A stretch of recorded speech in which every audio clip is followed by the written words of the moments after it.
planning to validation. Ito, yung number 2, to be informed of all possible risks. And not only the risks, the potential consequences of those risks. So, ibig sabihin, matinding planning ang kailangan mo before you go to the field. Pero while in the field, you must always be aware of all these risks. We can share with you a lot of experiences on this. Confidentiality of identity, if necessary or when necessary, not just in print, on print, audio, video, or any form of recording. Pinagpapaalam yan. Kahit nasa community ka na, kahit may naganap ng mga permits in the past. Okay. Now, dito ko gustong mag-focus number 5 and number 6. Of course, confidentiality of information related to confidentiality of identity. Ito, right to give no reply to any question without negative consequences on respondent. Okay, dapat nating tanggapin at kilalanin na ang ating mga kausap sa field, nakakasalamuha, nakakakwentuhan, meron silang karapatan na huwag sumagot sa ating mga tanong nang walang negative consequences on respondent. We have to recognize that. Ayaw mong sumagot, susumbong kita sa barangay captain. Ayaw mong, hindi pwede yun. Ayaw mong sumagot, wala kang merienda. Okay? And we have to recognize that they do have that right. And when they exercise that right not to reply, that right must not have any corresponding negative consequences. Ito pa, number 6. Kahit humingi na tayo ng consent beforehand, our respondents, our informants, or our co-field workers, let's call them co-field workers, they have a right to withdraw from any phase of the research, again, without any negative consequences on the respondent.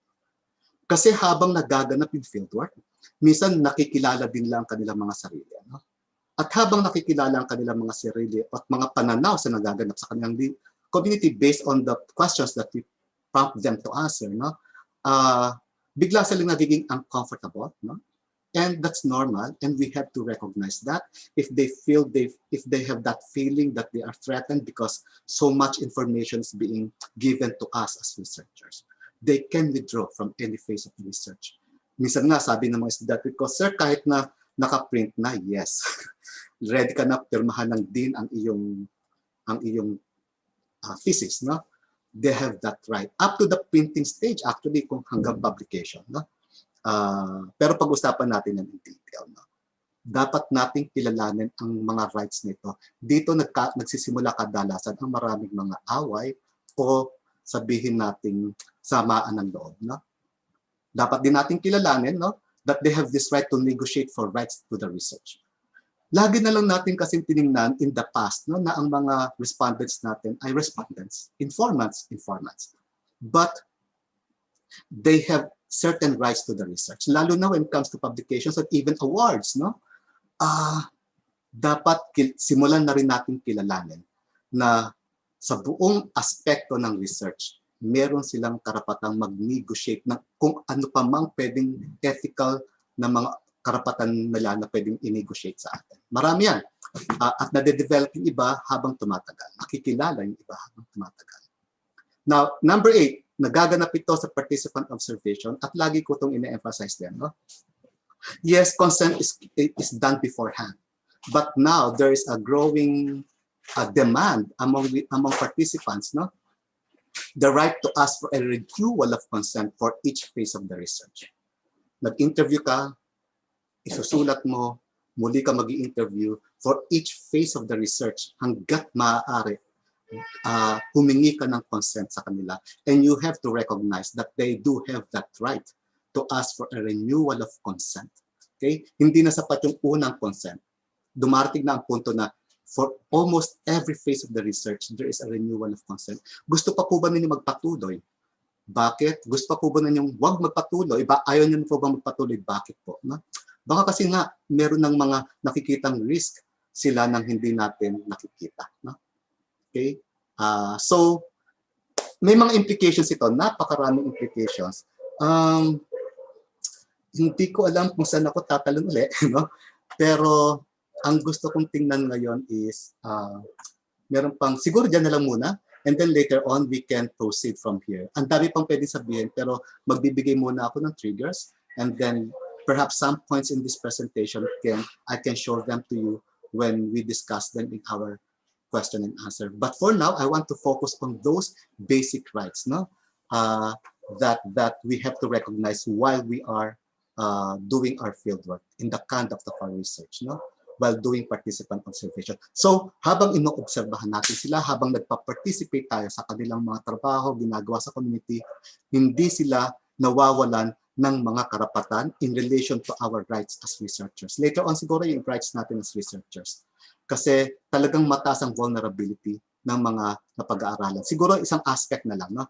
They always feel during the research that there is something like a shortchanging, no? Parang feeling of betrayal, no? Feeling nila lagi silang nabibetray ng ating mga researchers.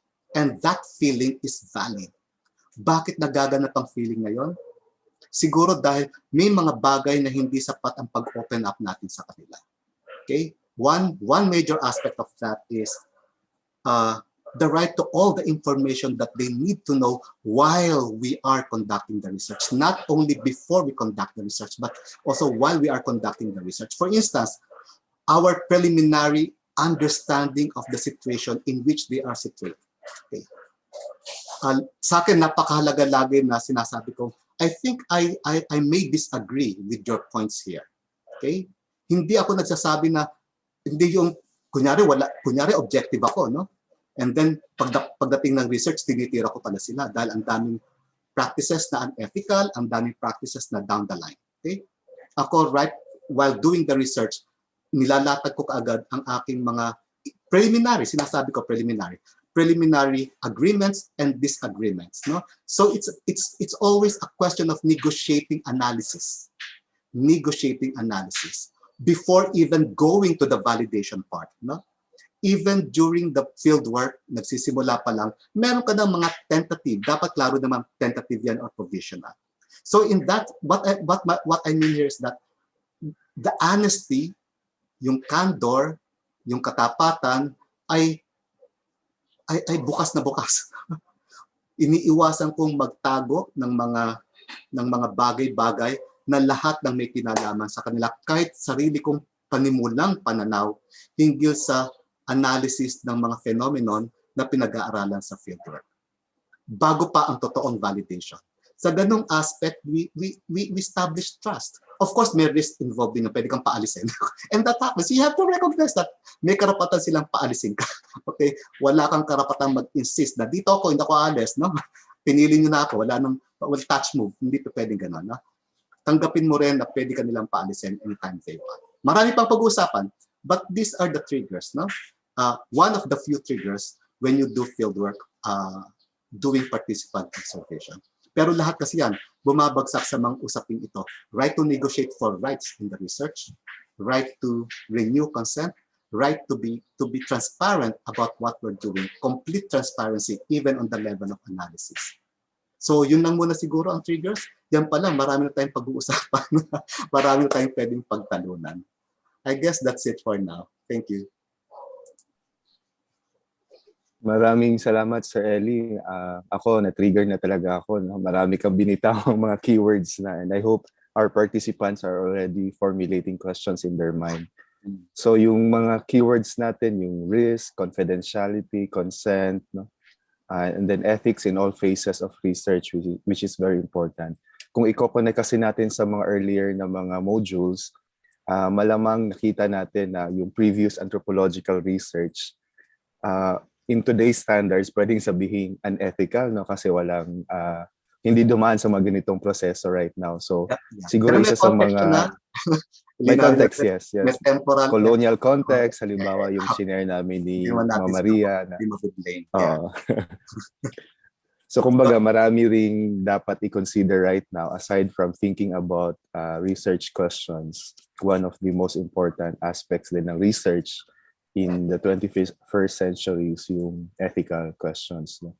Especially, meron din siyang legal, hindi pa masyado nababanggit pero yung legal implications niya. Right now, we're just thinking about conceptual and probably institutional na mga I'm not sure sa CNSC if meron ng ethics board or similar to that kind of body or committee. Alright, sige. So, sa ngayon po, buksan natin yung talakayan sa sino mang merong gustong itanong tungkol sa mga konsepto, no, or mga considerations or triggers na nabanggit ni Dr. Ellie. Sa inyo pong sariling karanasan, meron ba kayong risk na na-encounter? Or sa tanong ng confidentiality? Or sa aspect ng consent, meron bang mga informants ninyo na in the face of your research biglang ayaw na namin mag-participate, and how did you deal with it? May tanong din about authorship kanina, no? Madalas kasi ang thinking natin about research is yung data mining, no, yung informant lang sila, source of information. But as many anthropologists would ask us, no, halimbawa may kakatok sa bahay ninyo, sasabing, ethnographers po kami, gusto namin kayong pag-aralan. Para we put ourselves into their shoes, ano yung magiging feeling din nila kapag may ganong klaseng approach sa kanila. Sige po, I'll give a few seconds para magnilay-nilay about these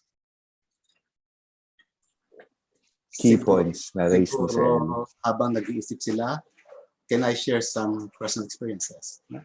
Yes, sir. Go ahead. Habang nag-iisip sila, no? Makapag-trigger ulit. Ang dami-dami natin. Yung iba rito, actually this based, yung sinabi ko kanina, based on 2 articles, no? By anthropologists themselves, no? O in a foreigner. Later on, I'll show you my sources, no? And of course, these are all based on practices. No, gusto kong, for instance, in my case, no, when I was doing my field work for my PhD, no, on one island, Batasan, no, this is a highly organized community, no. Pagod na sila sa napakaraming researchers na nagpupunta sa kanila. Okay, and considering that I've spent 2 years for my preliminary field work in the area, and then during my research proper, I think on my 11th month in the research area, no, meron yatang isang researcher not from our group na nag-trigger ng something hindi maganda sa community, no. And then nagkaroon ng meeting ng barangay na magdedesisyon lahat na, sige, nagkakagulo tayo rito, paalisin na natin lahat ng mga researchers na nagpupunta rito. Okay? Then one of my research assistants who was in that meeting rushed to my place, no? Eli, palalayasin na raw kayo. Wow, nasa 11th month na ako. 6 months na lang or 7 months na lang matatapos na yung fieldwork ko, no? 1.5 years, ano? Wow, nasa kalagitnaan. Pero nasa utak ko talaga yung klaro sa akin yun. I-report ko na lang sa university. Pag talagang pinaalis ako, kahit hindi ako ang because, no? Pag pinaalis lahat ng researchers sa Islam yan, ready na ako sa consequences, no? At hindi ko sila pwedeng i-blame. Kahit wala kang ginawa, no? You can't blame them if the committee decides that we don't want researchers here anymore. Anong ending nung story na yan, sir? Talaga actually, hindi rin, no? Kinausap nila ibang mga researchers na pupunta sa lugar at sinabi lang sa kanila yung ayaw nilang gusto, yung hindi nila gustong ginawa ng mga researchers. Okay? Hindi ako na-invite doon. Hindi naman siguro dahil wala akong unethical practices. No? Baka meron din naman. No? Kaya nga lang, because there was more openness, I really made that my point, no? To maintain that openness in terms of methods, in terms of preliminary analysis. No? Noong una, natatakot ako magsabi ng disagreement with them. Pero nung nagsisimula kami sa mga maliliit na disagreements, mas lalong napapalalim ng talakayan. No? Pero again, may risk din yan. Yung iba hindi marunong, hindi talaga tatanggap ng disagreement. No? I-maintain natin. Hindi ko lagi sinasabi, hindi ko naman po sinasabing mali kayo, absolutely. Ang sinasabi ko, sa ganito pong pananaw na posibleng pinanggagalingan ng aking datos o pinanggagalingan ko sa framework na ginagamit ko, ay hindi po ganyan ang pwedeng, ang isang pagbasa. Pwede pong pagbasa ganito, no? So nag-iisip silang gano'n. No? So hindi nila kinakailang maghintay ng validation workshop. Sabi ko, again, tentative po ito, panimula, pero as early as now, ito po yung nakikita ko. In other words, tumutulong na rin sila sa interpretation. Kaya pumapasok yung right to co-interpretation. Even in the biological sciences, actually din ko unang nakita, yung Fisher ay nagiging co-author. Sabi ko, wow, nakapag-publish sa super high-end na journal ang mangingisda. Samantalang ako, hirap na hirap pang mag-publish that time. No? Sabi ko, at sa biologist ko pa nakita yung practice na yon. Sabi ko, dapat anthropologist ang nangunguna sa, of course, ginagawa yun na maraming afro. Pero sabi ko, parang sa practice ko, hindi ko pa ginagawa. Dating ang point, the authors we researchers, no, will only be one among co-authors of the project that we are facilitating. Para lang mai-connect, sir, yung previous module, baka part yan ng sinasabing decolonizing, no? Yung previous mode of research kasi may researcher pupunta, mag-extract ng data, mag-gather ng data, tapos i-report, pero siya yung may sole authorship, no? Pero ngayon, marami sa mga publications, hindi lang within social sciences, as you pointed out, but even beyond social sciences, that are putting local community members to the authorship lineup, no? I don't know if may incentive sila doon, pero yung mga mangingisda na yon. Pero sa university setup kasi, klaro na may incentive yung mga academics. Pero sa context na yon. Para rin ma-relate, sir, habang nag-iisip yung mga participants natin ng tanong sa earlier na module, ano pong ethical consideration when it comes to visuals, no? Photos, videos, in doing fieldwork? Kasi ako personally, may nakikita akong mga kaibigan na nag-fieldwork, tapos nag-share sa social media nila ng mga pictures ng field. No? Sometimes may mga bata, may mga real informants. Ano pong mga ethical considerations doon? Okay, iba't ibang sitwasyon. No? I really want to make this clear. There's no standard. There are general, there are, I would say, universal, but there are unique considerations as well. No? Ako, ang lagi kong practice, you always ask permission before taking any picture. Okay, video recording down the line, audio recording, video, ganun. Okay, and then once that is done, another permit yung sa, hindi kasi automatic that you were given consent to take photo. Meron ka na kaagad permit to distribute that photo. Magkaiba yun, no? Hatiin natin yung proseso, no? Parang ganito yan sa kwento, even in our kwentuhan with our respondents, hindi porke ikinwento na sa'yo for your research ang bagay nito, may karapatan ka kaagad na isulat sa research mo. Those are two different things. Baka sinabi niya sa'yo for the benefit of that discussion, but not necessarily for research yet. Kaya nga minsan, oops, ang ganda ng sinabi mo, can I include that in my research? Even in an interview set up already, can I include that in my research and identify you as my source? Then identification, either anonymous or hindi. No?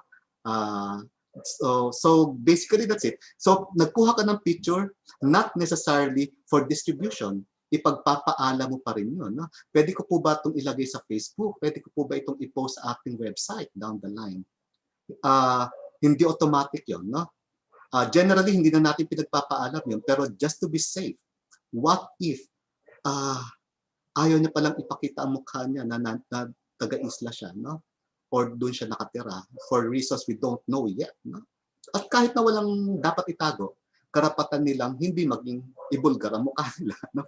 And even their sound recording, hindi automatic na ni-record natin, may karapatan tayong i-distribute yung sound na yon sa iba't ibang platforms. No? O iparinig yung interview sa ating, even to our supervisor, kung kakailanganin, hindi porke supervisor tayo, may karapatan tayong malaman lahat ng ginawa ng ating mga estudyante sa research. We want that right as well, but then the relationship established between the researcher and the community. No? So may mga ganitong bagay. Maraming dangers, maraming risk, kaya nga lang, I always go for that double safety. Lagi akong dalawang susi lagi para nakakatiyak. No? Sabi, ang kulit-kulit mo, pinayagan na kita. No, naniniguro lang po. Mahirap nang mag-assume na ganun nga po ang ating pinatutunguhan. No? And consent is not necessarily written, sir, no? Pwedeng verbal. Yeah. Okay. Yes, Doc Maria, may gusto po kayong i-share?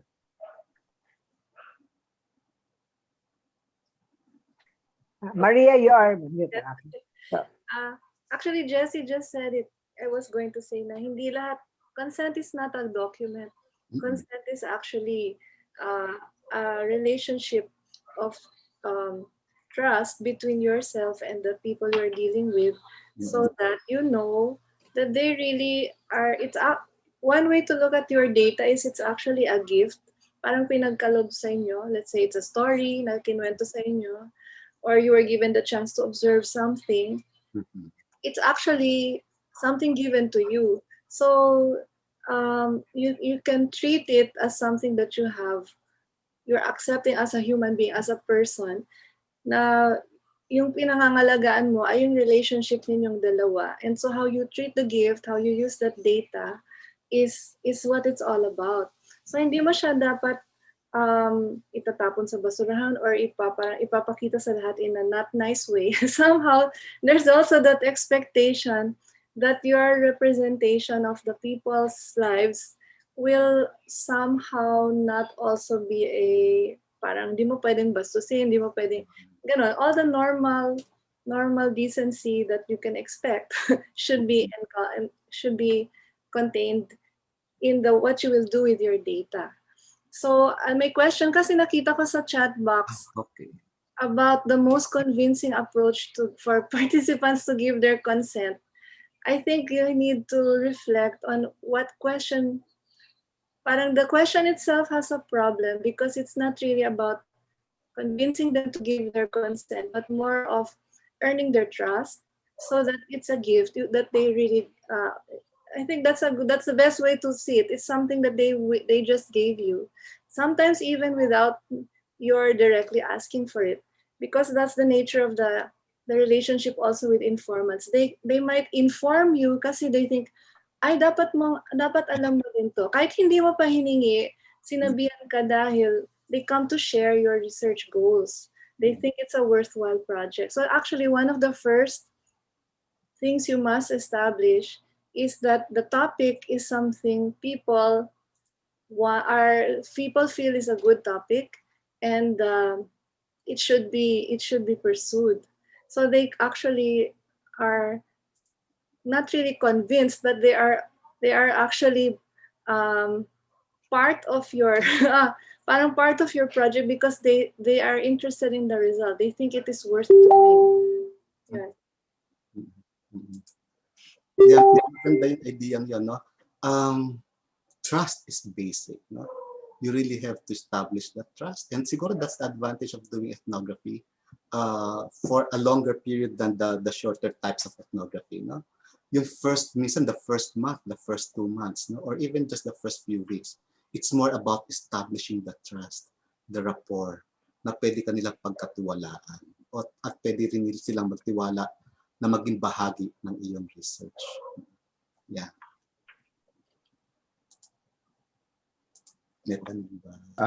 I lost my connection. Sorry. Okay, Si Ma'am Jo. I raised my hand. In terms ng confidentiality of data, even sa supervisor, no. So this would be the policy of the University of Canterbury. We were told, no, clear cut, meaning yung lahat ng mga mga postgrad students, that only the researcher would have access to the names, no, ng lahat ng mga in-interview mo.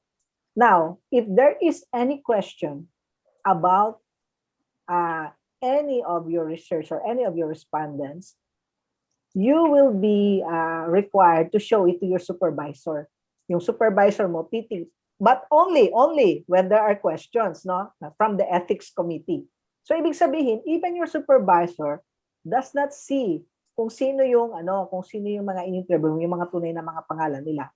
And I also had a very, very interesting experience regarding yung biglang binawi yung parang binawi, pero hindi ko sure kung binawi o hindi. Pero hindi ko na ginamit yung data kasi nga ganun yung nangyari, no.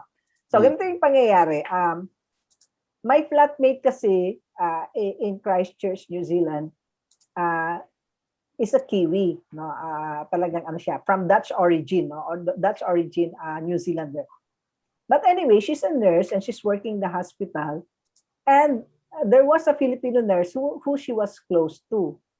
And then of course, sa kwentuhan nilang dalawa, I have a Filipino flatmate, siguro may kwento niya, she's doing research on the Filipino diaspora here in New Zealand. So itong nurse na kaibigan niya nag-volunteer to be one of my informants. Okay, so ito yung kwento. Sabi niya, hey, sige, so and so is willing to be interviewed by you. Here is her address. So ako naman, okay, I can interview her. So yun ang unang kasi sa Christchurch, nag-uumpisa pa lang ako ng mga interviews. And then she was quite okay sa first interview. Then later on, she called me kasi binigay ko sa kanya yung cellphone ko. Of course, lahat ito may informed consent. Yung mga may pinirmahan siya doon sa interview niya. May oral pa siya, may verbal consent pa siya doon sa interview na are you willing to be interviewed doon sa tape, no?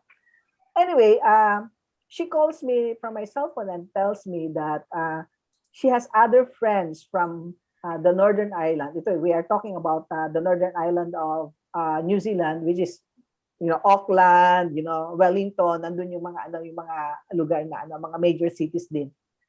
So I interviewed all of them, mga tatlo na, and they're all in quotation mark New Zealand brides. They married New Zealanders. But later on, when I was, so nagta-transcribe ako later on, when I was in my office, my supervisor called me. Sabi niya, somebody called the department, telling the department that I am not qualified to receive the University of Canterbury scholarship and asked to talk to him. No? So anyway, kasi yun nga, di ba, sa ethics, you have to introduce yourself. You have to tell them what you're up and I'm studying at the University of Canterbury. I received this University of Canterbury award, blah, blah, okay. So, tumawag ngayon yung Filipina. This is Filipina, in quotation mark, New Zealand bride. Mm-hmm. And then, reporting me that I probably have violated some rules of the university in terms of my application sa University of Canterbury scholarship because I'm a Filipino, no? Kasi yung University of Canterbury scholarship kasi is open to everyone in New Zealand, no? This is different from the NZ-aid scholarship na ina-apply from your country of origin. So all the applicants dito sa University of Canterbury, you will be competing with the Kiwis, you will be competing with all the international students. So yun yung nakuha ko. Anyway, to make the story short, my supervisor told her that all accepted postgrad students of the University of Canterbury can actually apply to the university for the University of Canterbury scholarship. So bigla siyang nag-stop, no? So, yung nakuha kong data sa kanilang magkakaibigan, isinegregate ko na kaagad, no? And even when they did not or she did not give me any communication in terms of withdrawal, ethically, I should not be putting in her interview. Kasi nga, may konting bias na yon. Kasi medyo nagulat din ako. But anyway, this is according to Rosaldo. At tama siya, no? Our informants have the right to interrogate our politics. And since he didn't like me, siguro, and I'm even wondering why, kasi na-interview ko siya, tapos biglang siya ang tumawag sa akin, na-interview din yung mga kaibigan niya. So, I'm wondering, kasi it's a very, very fractious community ng mga Pilipino sa Christchurch, no? May kanya-kanya silang alliances. Okay, so, pag nakita ka nilang kausap mo yung ganito, hindi na sila magta-trust sa'yo kasi kaaway nila yung kausap mo eh. Ay tayong mga researcher, we want to talk to everyone. Hindi nila type yun. Gusto nila, yung side lang nila yung pakikinggan mo. So, I was trying to figure out na sino kayo yung nakausap ko, na nakita niya kausap ko na hindi niya gusto. Then I realized totoo yun na meron niyang isa. And I went to one barbecue with all the Filipinos there as well, na alam kong hindi niya type, no? So ganun siguro yung istorya. But even then, she has a right to question my qualifications. May may karapatan sila. And I didn't take it as a negative thing. Each time there is a Filipino gathering, I would greet her because after all, she's one of the best friends of my flatmate. And then she comes to visit the flat and I was very civil and cordial. Yun lang po. Dagdag ko doon, that's a very interesting interesting in that sense because we get a lot of insights from that experience, John. Siguro ang Ang isang aspect din na dapat nating tingnan, although not yet covered by our initial discussion now, is that kung may vulnerability ang research upon ang mga respondents natin, marami ring vulnerabilities tayong mga researchers. Like in that case, political aspects is also one of our vulnerabilities. No? Dapat din nating tanggapin later on while we do the research na minsan yung vulnerabilities na yun may be tapped by those whom we are studying. No? So that's also one of those things that we need to consider. Understand our own vulnerabilities as well. Talaga may mga interviews dyan, minsan interview mo, kakausapin mo, na talagang, oops, dahil lagi mo siyang kinakausap, hindi kita kakausapin. Oops, let's say even on gender issues, no? Lalaki, babae, ako lalaki dito at ako pa ang ganitong may posisyon, babae kang nag-i-interview sa akin, may mga ganyang issues. No? Anong karapatan mo ba para mag-interview sa amin ng ganyan? May mga ganung bagay. And let us also be aware of those vulnerabilities. Kahit tayong mga researchers ay meron ding vulnerabilities. No? Gusto ko idagdag din sa sinabi ni Cho kanina.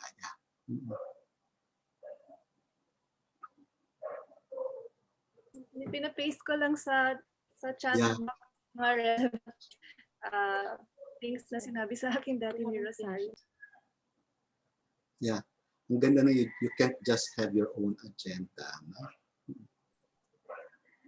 Ma'am Maria, ako ulit magtatanong, can I be heard? Yeah. Kasi shy pa yung participants natin. In relation po dun sa first na point ni Ma'am Rosario na when you are there, you will get suggestions on how to proceed. Paano po kapag may rigidity yung academic institution in terms of demand sa research mo and the flexibility that is asked of us in field circumstances? May mga experience po ba kayong mga ganon? Oh, yes. Kindly share. Kasi di ba you write a proposal, if it's, let's say it's for a thesis or a dissertation. So you write a proposal, tapos dinefend mo sa panel, and you're all set. But when you go to the field, like in my case, I went to Samad Island in Davao. Tapos somehow, kasi hindi pa ako married, yung category ko para sa kanila youth. So kahit na mas matanda, kasi mas matanda pa ako doon sa mga married, parang yung tingin nila sa akin, you are a young person. So what happened was, I was always with the young people. So I really actually have bigger insight into the youth culture nung panahon na yon. Kaysa sa fisheries na very male occupation. Kaya yung notes ko parang puwersado na nag-interview ako para magkaroon ako ng fisheries data. Pero yung participant observation ko, puro basketball games, mga sayawan, ganun. And so if I didn't have to still put out the original proposal, my dissertation would have been something very different.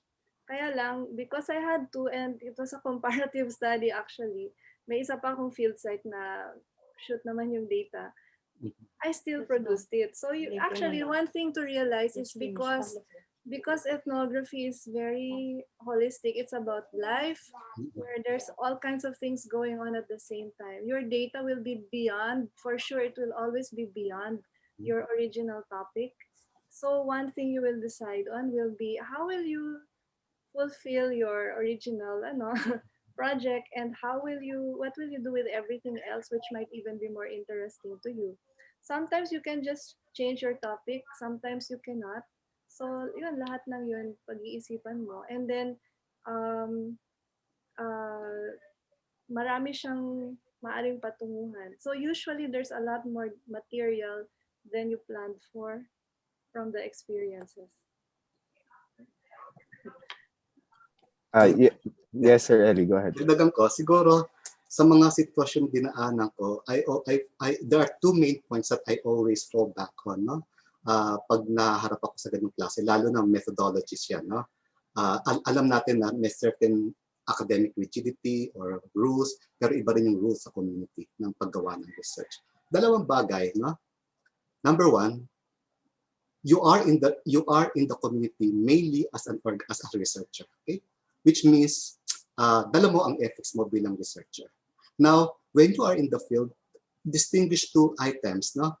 Friendship, you are not there for friendship, but you are there to be friendly. but you are not there for friendship. Those are two different things. You must always be friendly, but that friendliness doesn't translate to submission. Okay. Now, it also leads us to a question of who is the community or what are the communities in a community. Baka naman ang nagsasabi, you also have to differentiate. Let us also not romanticize. Even if we are always pro-community, marami naman sa atin ganun, no? Pro-community. But let us not romanticize the community. Because if we do romanticize the community, baka may problema rin tayo sa data makukuha natin. Baka hindi na totoo sa community, pero pinoproject pa rin natin silang ganito. What is my point there, no? Ito, lagi ako nagkakaroon ng debate dito, even among academics.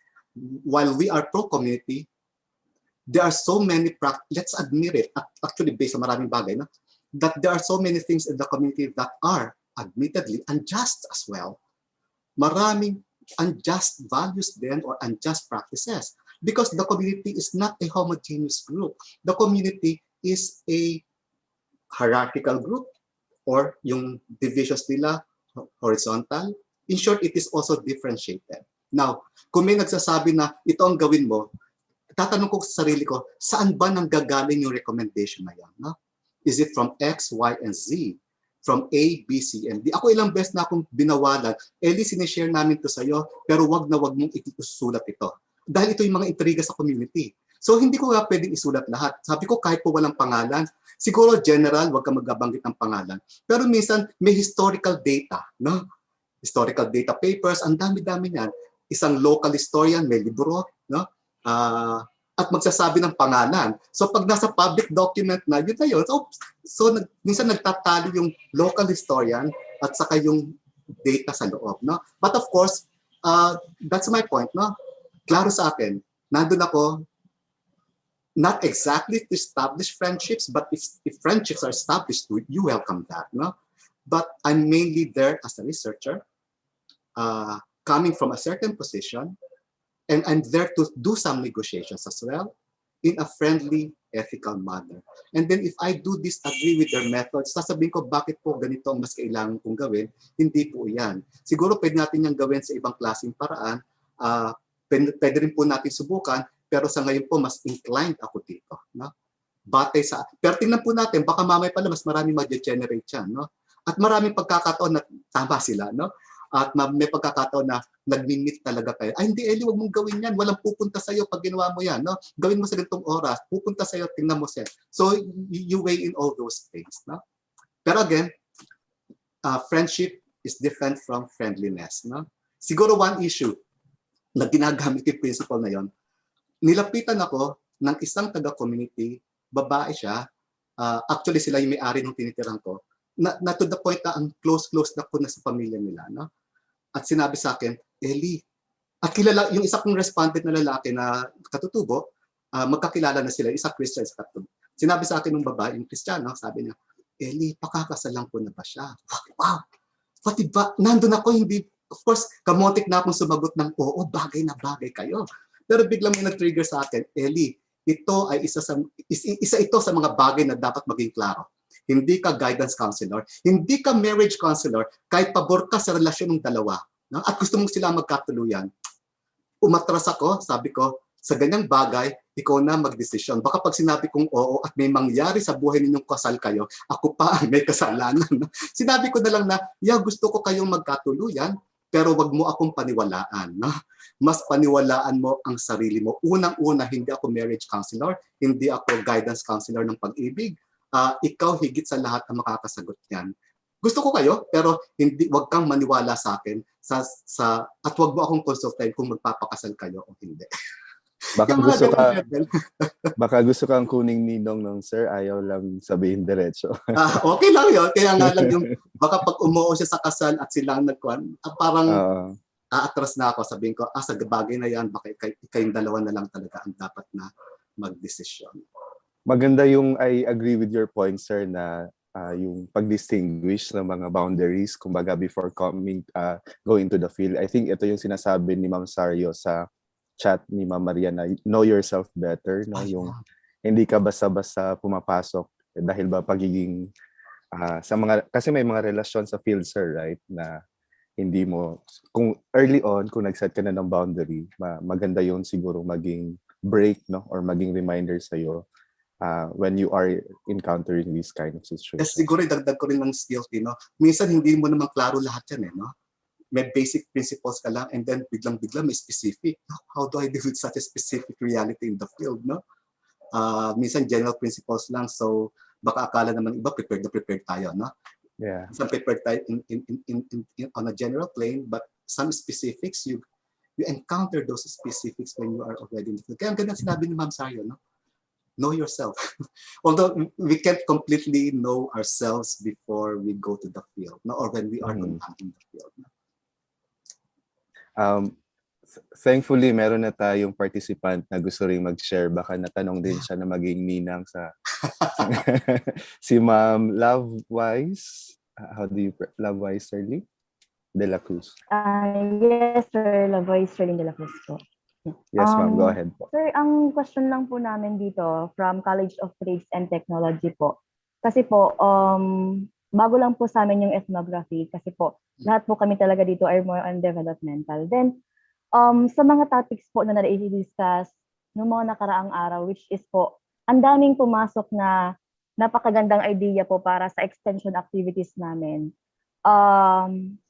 Which is po, ang tanong ko po sana, sir, pwede po namin bang magamit yung data na na-collect namin sa PRRA or yung mga photos po doon or videos po, pwede po ba siyang magamit? Or is it unethical po ba na gamitin siya? Kasi po, pumasok lang po yung idea namin nung na-discuss ni Ma'am Zona, Dr. Zona po, yung tungkol po sa participant observation. Then, ang dami pong mga pwedeng pumasok sa community ng mga research, which is, nandyan na po yung data. But then, when the topic po na-discuss po ay ethical considerations, is it unethical po ba na gamitin namin na nandyan yung existing data? Kasi po, ito pong program namin ay 3 years po siya. Then, kumbaga po, tinatarget namin na may extension, may research, then parang ang dami pong pwedeng pumasok kasi community na po ito ay. Yun lang po siguro sa yung pwede kong maitanong. Thank you po, sir. Ma'am. Thank you, ma'am. I'm sure may mga gustong sabihin si Sir Ellie at si Ma'am Maria, pero may sisingit muna ako saglit, no. Ito nabasa ko lang din naman, pero meron kasing mga steps sa ethical na research na ina-apply. Halimbawa yung sinasabi ni Ma'am Jo na kailangan may pirmahan, no? Like sa university ko ngayon, very clear na dapat may mga ganyang klaseng ano. Pero sa mga cultural nuances kasi natin, halimbawa, di ba, pagpupirma, something na nakakatakot yung gawin for other people kasi meron sila ano. So, ang inisip ko lang kasi, ma'am, sa tanong mo, baka ang step na isipin na niya, okay, magkapirmahan na lang tayo para pwede gamitin yung data nyo. Baka ganung direction meron ding mga consideration. Pero anyway, I think malinaw naman yung tanong kay Sir Ellie at Ma'am Maria, pero anyone would like to share their insight doon sa tanong ni Ma'am Lovewise Ellie? Sir Ellie? Baka si Maria muna? O ako na muna? Kung naintindihan ko, yung tanong ay kung may extra data which was not covered by your original parang consent. Yun na nga, it depends on the kind of data. Kasi kung halimbawa, it was given to you, kung participant observation, kasi it's very much about your own experiences. So in a way, it's also about your data. It's really your own. Parang who owns the data is actually you. The person who owns the data is the one who experienced it. It's really your narrative of your own experiences. So in a sense, you can use that data and you will just have to think about other considerations. Like ano ba yung mga potential impacts nito sa kanila, etc. So doon mo i-factor in kung dapat mo bang gamitin or dapat bang may identification or maraming ibang ways para walang impact sa participant na tinutukoy.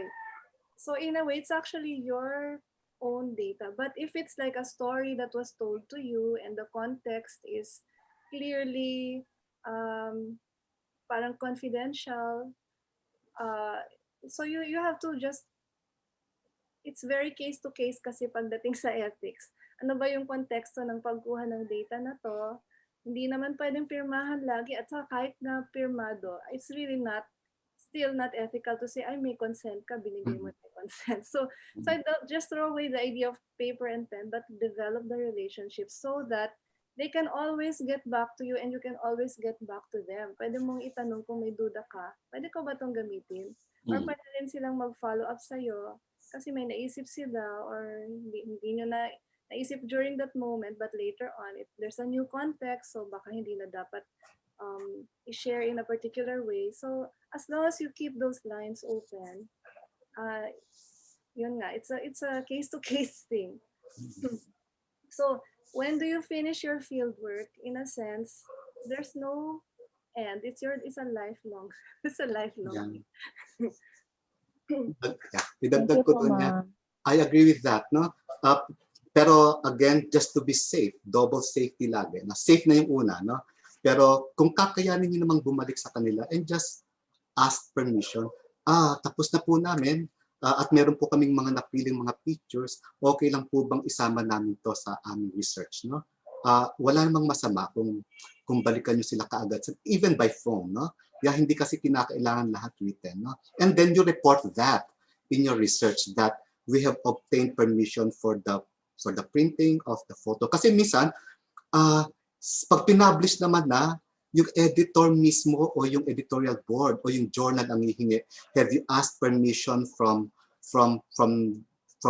those in the picture to have this published? So bago pa umabot yung pagtatanong na yon, baka magandang sagutin na, no? So minsan sa isang research, meron kang maliit na section, ethical considerations, all photos were given permission for blah blah blah blah, no? Mga ganon. It's always safe na, again, contextual, no? Kasi minsan kung klaro na doon sa matagal mong pakipag-usap na tuloy-tuloy pagkuha ng picture at alam niyang ito ay ipapublish mo o kung saan pa man, hindi mo na siguro kailangan balikan, no? So linawin mo talaga ano ba yung mga relasyon na buo mo in that research period, no? Maganda yung sinabi mo, Jessie, in regard, ni Maria, yung hindi lahat kinakailangan nakasulat. Nagkaroon ako ng ganyang experience. Simpleng resibo, no? Sumakay ako sa bangka at nagpapapirma tayo sa gobyerno, no? Meron tayong mga maliliit na forms na papipirma mo kahit na 20 pesos yan, 5 piso, papirma. Dumating ang point, ako bibili ka sa tindahan, pagkain at kailangan ng resibo. Okay. Dumating ang point, ako ang napahiya, nakita ko ang kahinaan ng aking pag-unawa sa maraming bagay. Sumakay ng bangka, tumawid ng isla, bumaba ang mga tao, kasama pa mga assistants ko, magpapapirma ko ng mababang halaga para mapatunayan na yun ang ibinayad ko. Ang tagal nagsulat ng mga isla. And then biglang humarap siya sa akin, hindi ako marunong magsulat. Napahiya ako sa sarili ko. Okay? Hindi dahil ipinapahiya ako ng mga isla. Kundi sinasabi niya, pinaunawa niya sa akin na Ellie, to that effect, no? Ellie, of course, din niya sinasabi, Ellie, anthropologist ka, no? Blah, blah, blah. But the point here is, maraming negosasyon not necessarily written. No? Just i-state lang natin siguro yung mga ganitong klaseng mga dynamics ng ugnayan sa ating research at doon na makikita kung ethical nga ang ating practices o hindi. Kahit sa tindahan, no? Imagine, bibili ka lang ng soft drinks, papipirmahan mo ng gano'n. Nakakapagod. So, gagawa ka na lang ng isang practice na talagang may pagkilala. Of course, may government requirement. Pero, may paraan para harapin ang mga bagay na ito. No? And kung ayaw tanggapin yung mga sinabi natin oral agreement, then so be it. Ako na magbabayad. Kesa pilitin kong papirmahin ang isang taong ayaw pumirma o hindi kinikilala ang ating mga pirmahan. No? So maraming systems ang pwedeng mangyari talaga. I-insert ko lang quickly, sir, kaya siguro mahalaga yung psikolohiyang Pilipino na methods, no? Yung kakapa-kapa, kasi doon mo maano yung nuances nga ng mga cultural nuances na maaring hindi akma doon sa institutional framework kung saan ka nanggaling and practices. Ma'am Jo, may gusto po kayo i-share? I-situate ko lang yung question ni Lovely Serlin, no? Kasi usually kasi siya yung coordinator ng extension sa kanyang college, sa kanyang kolehiyo. And they do have extension activities. And when they're doing extension activities, they have already, asked people, pwede ba kami mag-take ng picture sa documentation po? Ito, for documentation po, take kami ng picture. Sino yung mga umattend dyan?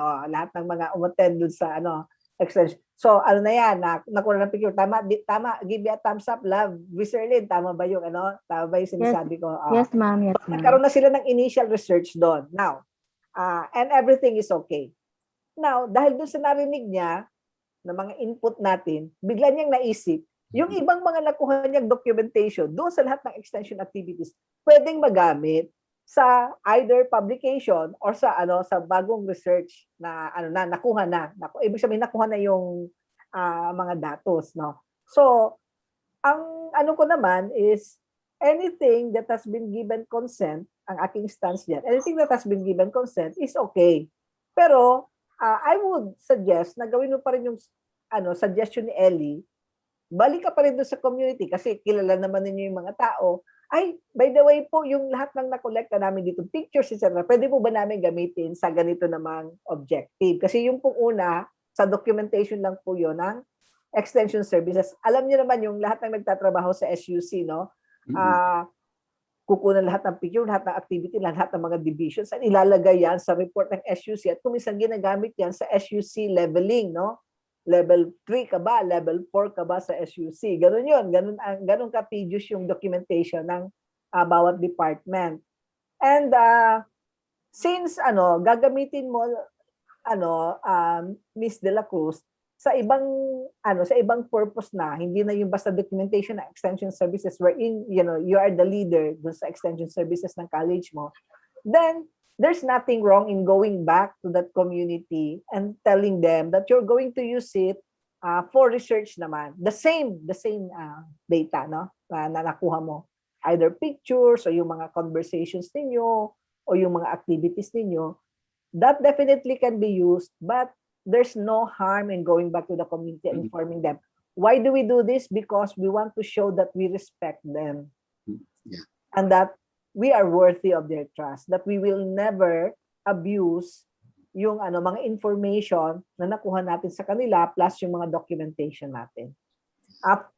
Pero mayroong limitation to Like for example, my research na I've taken pictures of some migrants, blah, blah, blah. But the problem is, pagbabalik ako dun sa Singapore, is a completely different set of migrants na. Kasi nga, temporary sila, nag-expire yung kanilang mga kontrata. Now, how do we deal with these things? Basically, ang sagot diyan sa University of Canterbury, if that is so, di wala ka ng choice, di ba? Kasi you can still use the data kasi after all, they gave you the original consent. Okay? But,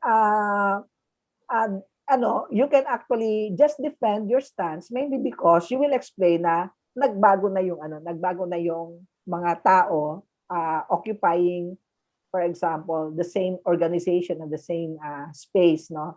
Like I remember going back after 1 year, initial 6 months ko sa Kuala Lumpur, going back after 1 year to do another 3 months and then another 3 months the following year. Bawat punta ko ng 3 months nung susunod na succeeding year, iba-iba na yung pamunuan ng Legion of Mary. Legion Mary kasi yung tinutukan ko doon sa Kuala Lumpur. So nagbabago talaga yung face. At hindi na natin control yun. But we still are responsible for informing the participants that of the research na I'm still conducting this research, I am updating my research, at ang mga na-interview ko po nung panahon na yun ay si ganito pa po yung pamunuan. Okay lang ba sa inyo na ipagpatuloy ko yung aking research na kayo naman ngayon yung nasa pamunuan? Tapos pinapapirma ko pa rin sila ng panibagong consent form and then all of that, no? Pero yung mga photos ko sa public spaces, definitely hindi na pwedeng balikan yung lahat ng mga tao. At ang stance naman doon, lahat ng picture na nakuha mo sa public space is good. Okay? Dahil naman yan, pampubliko yan. Nandun ka, kumukuha ka ng picture ng simbahan, nagkataon nandun sila nakatayo, at naman sila, church goer naman sila, walang problema yon. But you do not identify them. Okay? And you do not purposibly show their faces dun sa kaya nga karamihan ng mga fieldwork photos ko either naka side view, likod o yung hindi identifiable pag hindi ko kilala yung mga participants at wala silang consent sa akin. Yun lang po. Thank you. Thank you so much po. Yes, Sir Ellie. That's a very good point, no? Hindi naman sa lahat ng pagkakataon na photo ay kailangan hingan ng paalam, no? Lalo na kung public space yun, and then wala namang makikilala. No? That's a very good point. Related to that is the idea of when in doubt. Ako lagi, no? When in doubt, no? In spite of the so many consents na ginawa mo na. No? Kung sakasakali lang naabot sa isang puntong kakayanin ko ba talagang kumuha ng consent o hindi na? Or continuing ba yung consent o hindi na? Kung sakaling may isang photo, ang lagi kong tatanungin sa sarili ko, what are the risks of this photo? No? Now, if there are risks, kung meron mang risk ang photo na yan, the risk or the burden of the risk should not be on the respondents. The risk should always be on you. Dahil ikaw ang kailangan may karapatan. At tiyakin mo na kung may risk ito, hindi sila ang tatamaan.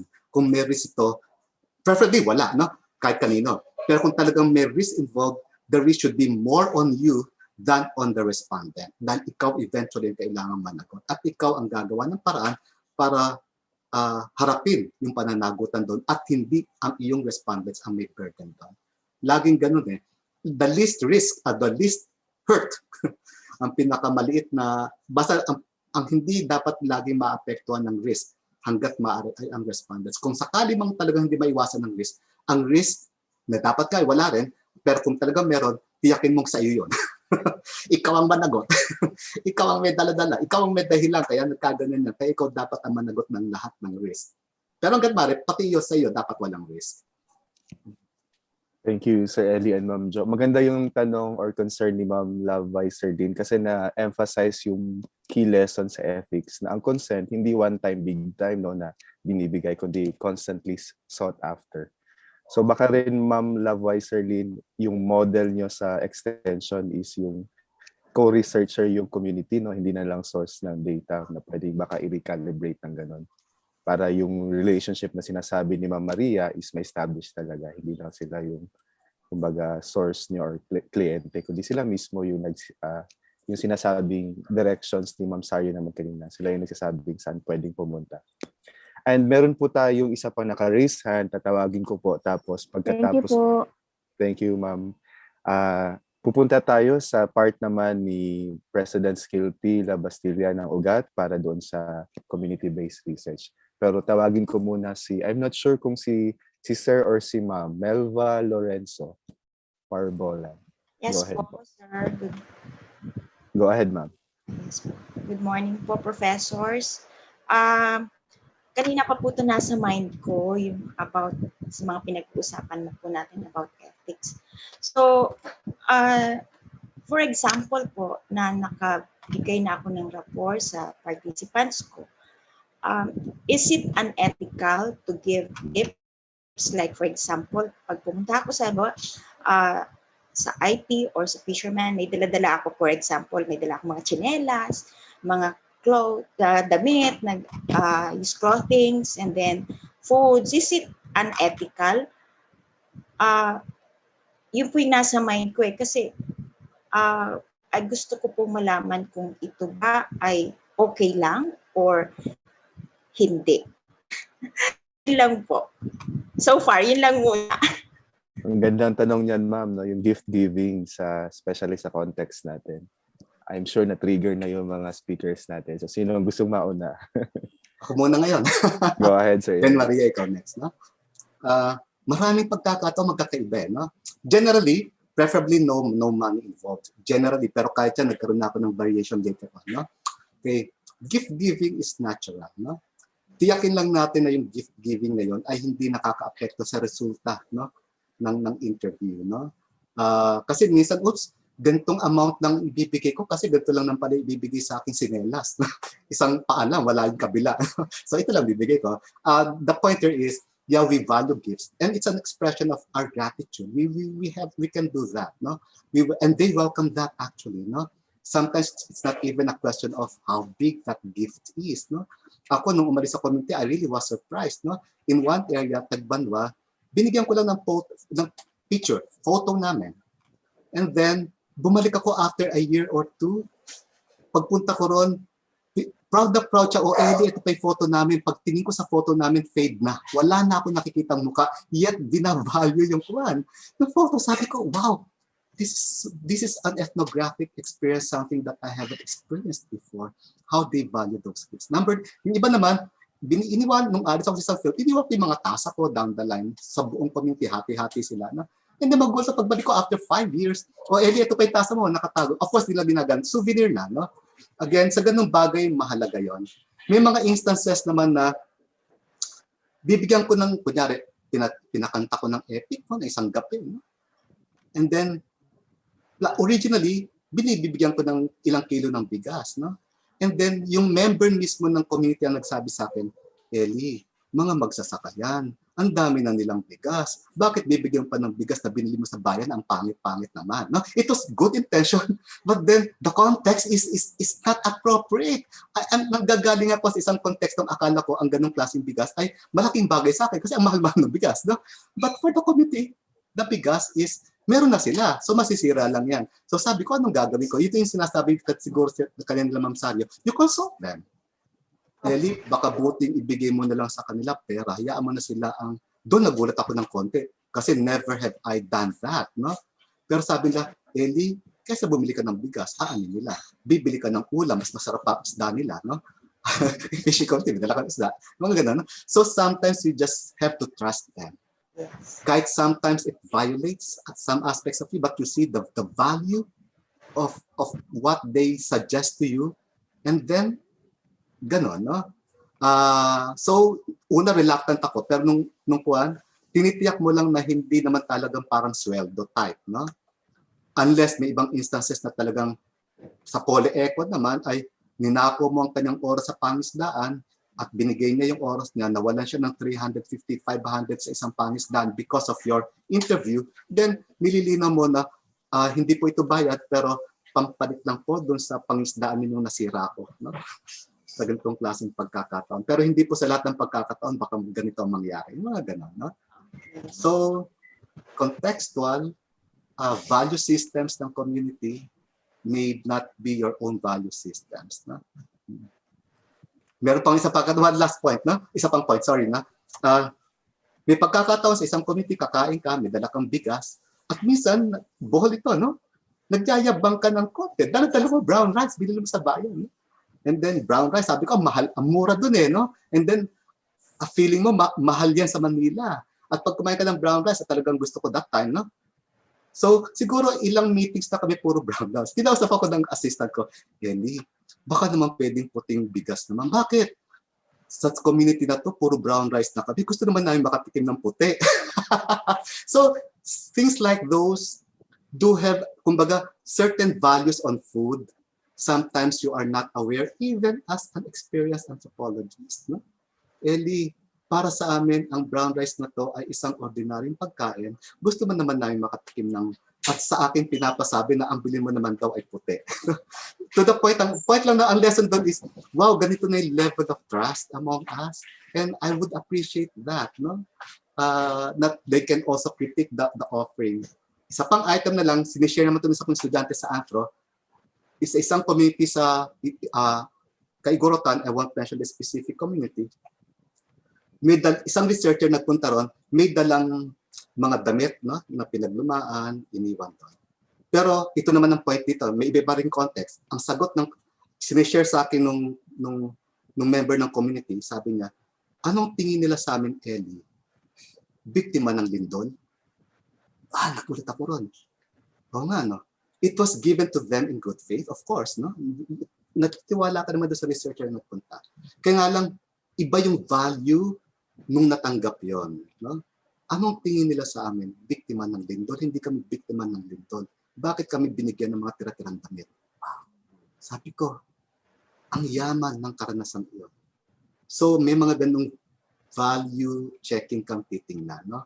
Sometimes things that are being given to you, that you are doing in good faith, good intentions, may not necessarily be the kind of values embedded in that gift, no?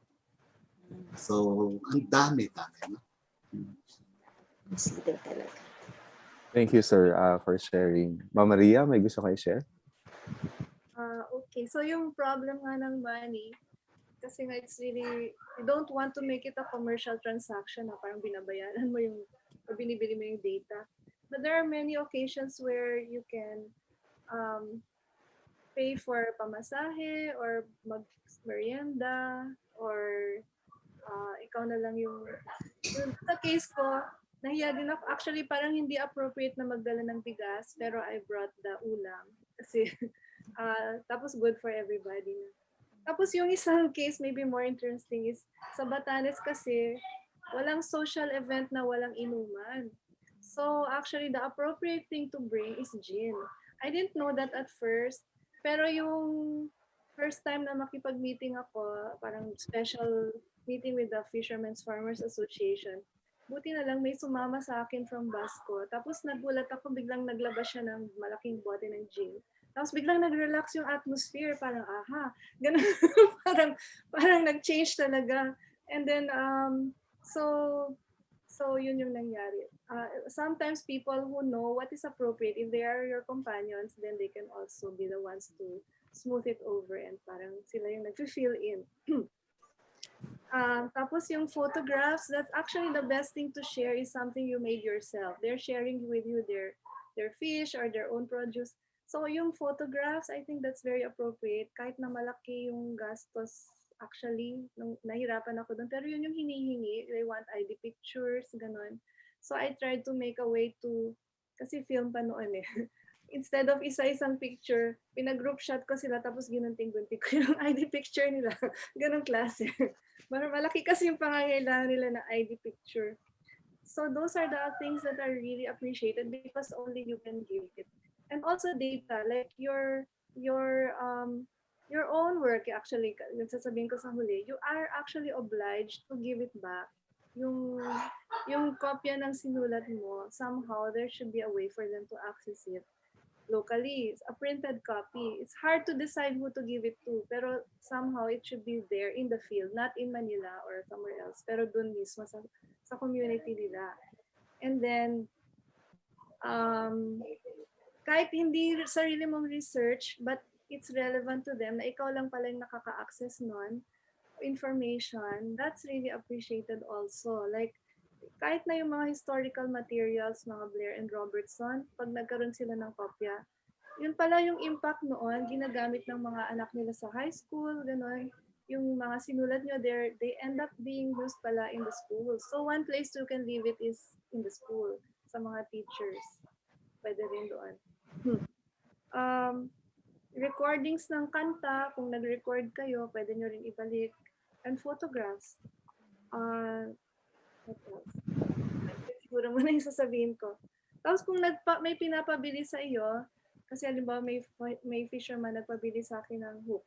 So yung ginawa ko, imbes na ilang hook lang, nagbumili na ako ng isang box, tapos parang marami akong binigyan. And it was not expensive kasi parang 9 pesos each lang ganun for me. But I also wondered if it was appropriate later on. Nalaman ko na lang years later na na-appreciate pala nila. Tapos may reputation na yung hook galing sa akin na ano naman din, nakakahuli din. Ganong klase. So, if they ask for it, that's a good sign. If you hesitate, it can be later na magpapasalamat kayo kung maisip niyo yung pinaka-appropriate na way. Pwede rin parang goodbye party. Although it depends kung masyadong mahal. pero something like that.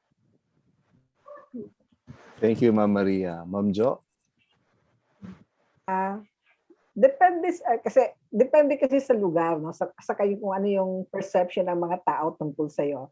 Number one, no talaga yung diretsong magbibigay ka ng pera. No, that's totally out of the question. Talagang lahat ng University of Canterbury, UP, bawal talaga yan. Okay? Hindi ka pwedeng magbigay ng pera para lang makakuha ng interview. But yung in-kind, iba't iba yung interpretation niya. Like I remember doing my folklore study with Fras Abaya.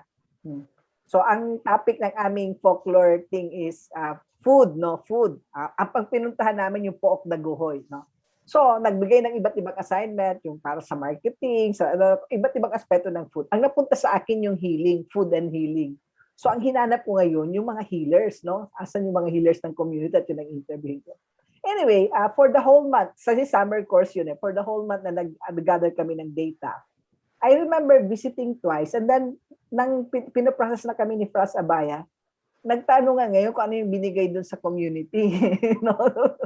Tapos, ako kasi, I am totally ignorant of such things at that time. Sabi ko kay Pras Abaya, wala akong dala kasi yung iba kasi nagdala ng noodles, canned goods. Ako walang dala. And then I remember Pras Abaya jokingly told me, wala akong dala, sabi sa akin. So I felt so guilty that the following, dalawa lang naman kasi yung healers na na-interview ko during that time. Binalikan ko lang ng twice pareho. So ang ginawa ko, the following following visit, may dala-dala na ako. Okay. But it came across as a thank you. Kasi sasabi ko kasi patapos na yung field work ko. Ito na po yung maraming salamat po sa tulong ninyo, etc. etc. So parang thank you gift now, which is all right, I think. Now, in terms naman sa aking fieldwork sa Christchurch, no, sa among the Filipinos in Christchurch, alam ng mga Pilipino kung gaano kahirap maging estudyante. Kasi ang concept nila ng pagiging estudyante itong sa Pilipinas na talagang walang-wala kang pera, talagang sakto yung mo, etc. etc. So, some of them felt very sorry for me. Saka, alam din nila kung gaano ka homesick pag nagbibigin ka pa lang ng stay mo sa abroad. So pag nabalitaan nila, okay, pupunta ako sa isang bahay na mag-i-interview ako, yung migrant mismo, maghahanda siya ng kahit na anong Filipino merienda. I remember na may isang bisita pa ako na New Zealand bride siya and she's really settled sa Christchurch. Siya pa yung nagbigay sa akin ng kanyang binake na pandesal. No? Ibig sabihin siya yung nagbibigay dun sa interview kasi naawa siya dun sa estudyanteng Pilipino na kasi usually they're trying to be hospitable sa newcomers, etc. etc. So ako yung tumatanggap ng mga regalo. I'm very happy naman na tumanggap kasi sino ba namang ayaw sa pandesal na matagal kang hindi nakatikim ng pandesal from Pilipinas, no? Now, this is completely different from the my experience sa mga migrants of Malaysia and Singapore. Why? When I introduced myself as a student na dito sa University of Canterbury, kasi kailangan magpakilala ka, no? Ethical yan. They look at me as someone na rich. Kasi can you imagine, from New Zealand, I came to Malaysia and Singapore. Paano ito nakaka-afford itong taong ito na pumunta ng Singapore sa New Zealand? So ibig sabihin may pera to, di ba? Yun ang So what I do, kasi nga walang mga bahay yung mga domestic workers, when I interview them sa restaurant, I pay.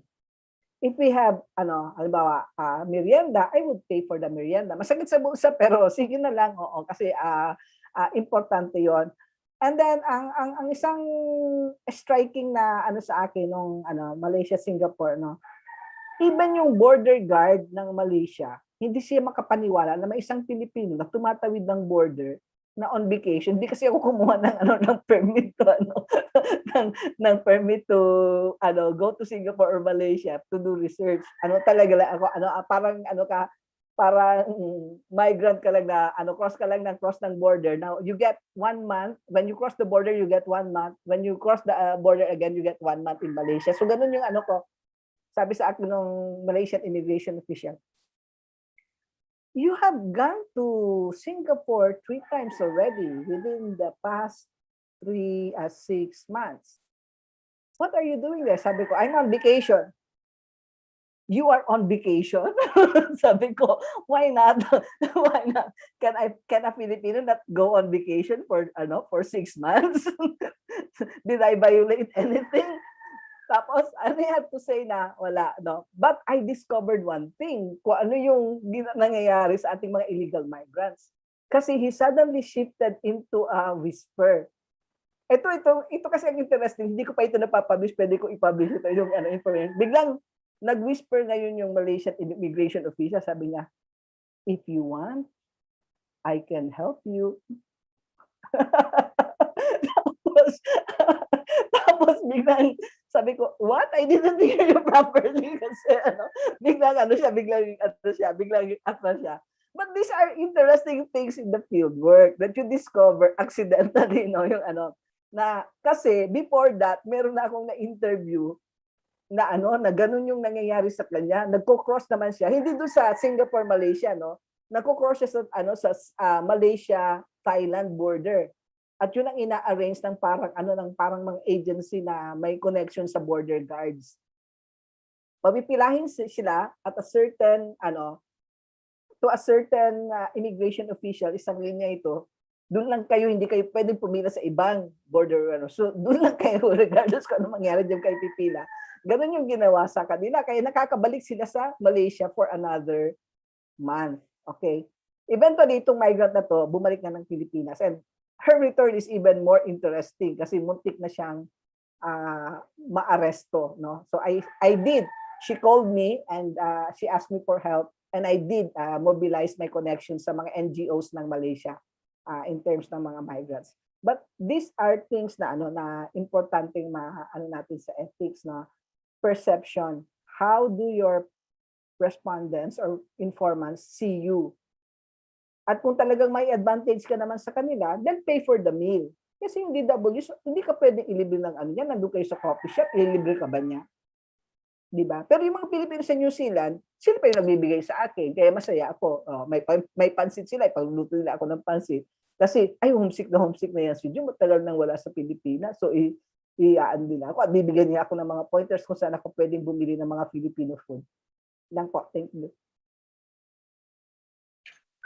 Thank you, Ma'am Jo. Sabi sa'yo, Ma'am Elva, ang ganda ng tanong mo kasi ang dami na-generate na kwento. But if I may sum up quickly yung sharing ni Sir Eli at Ma'am Maria, yung isa sa key anthropological concept, yung reciprocity, kasi may hiningi tayo sa kanila, sa informants, parang in return, we have to pay back as well. Pero kung ano yung ibibigay natin sa kanila is context specific, no? Pwedeng pagkain, pwedeng pera, in certain circumstances, pwede rin yung publication. So I'm sure in your capacity dyan sa office niyo, you're able to assess naman kung ano yung appropriate na pwede ibigay sa community.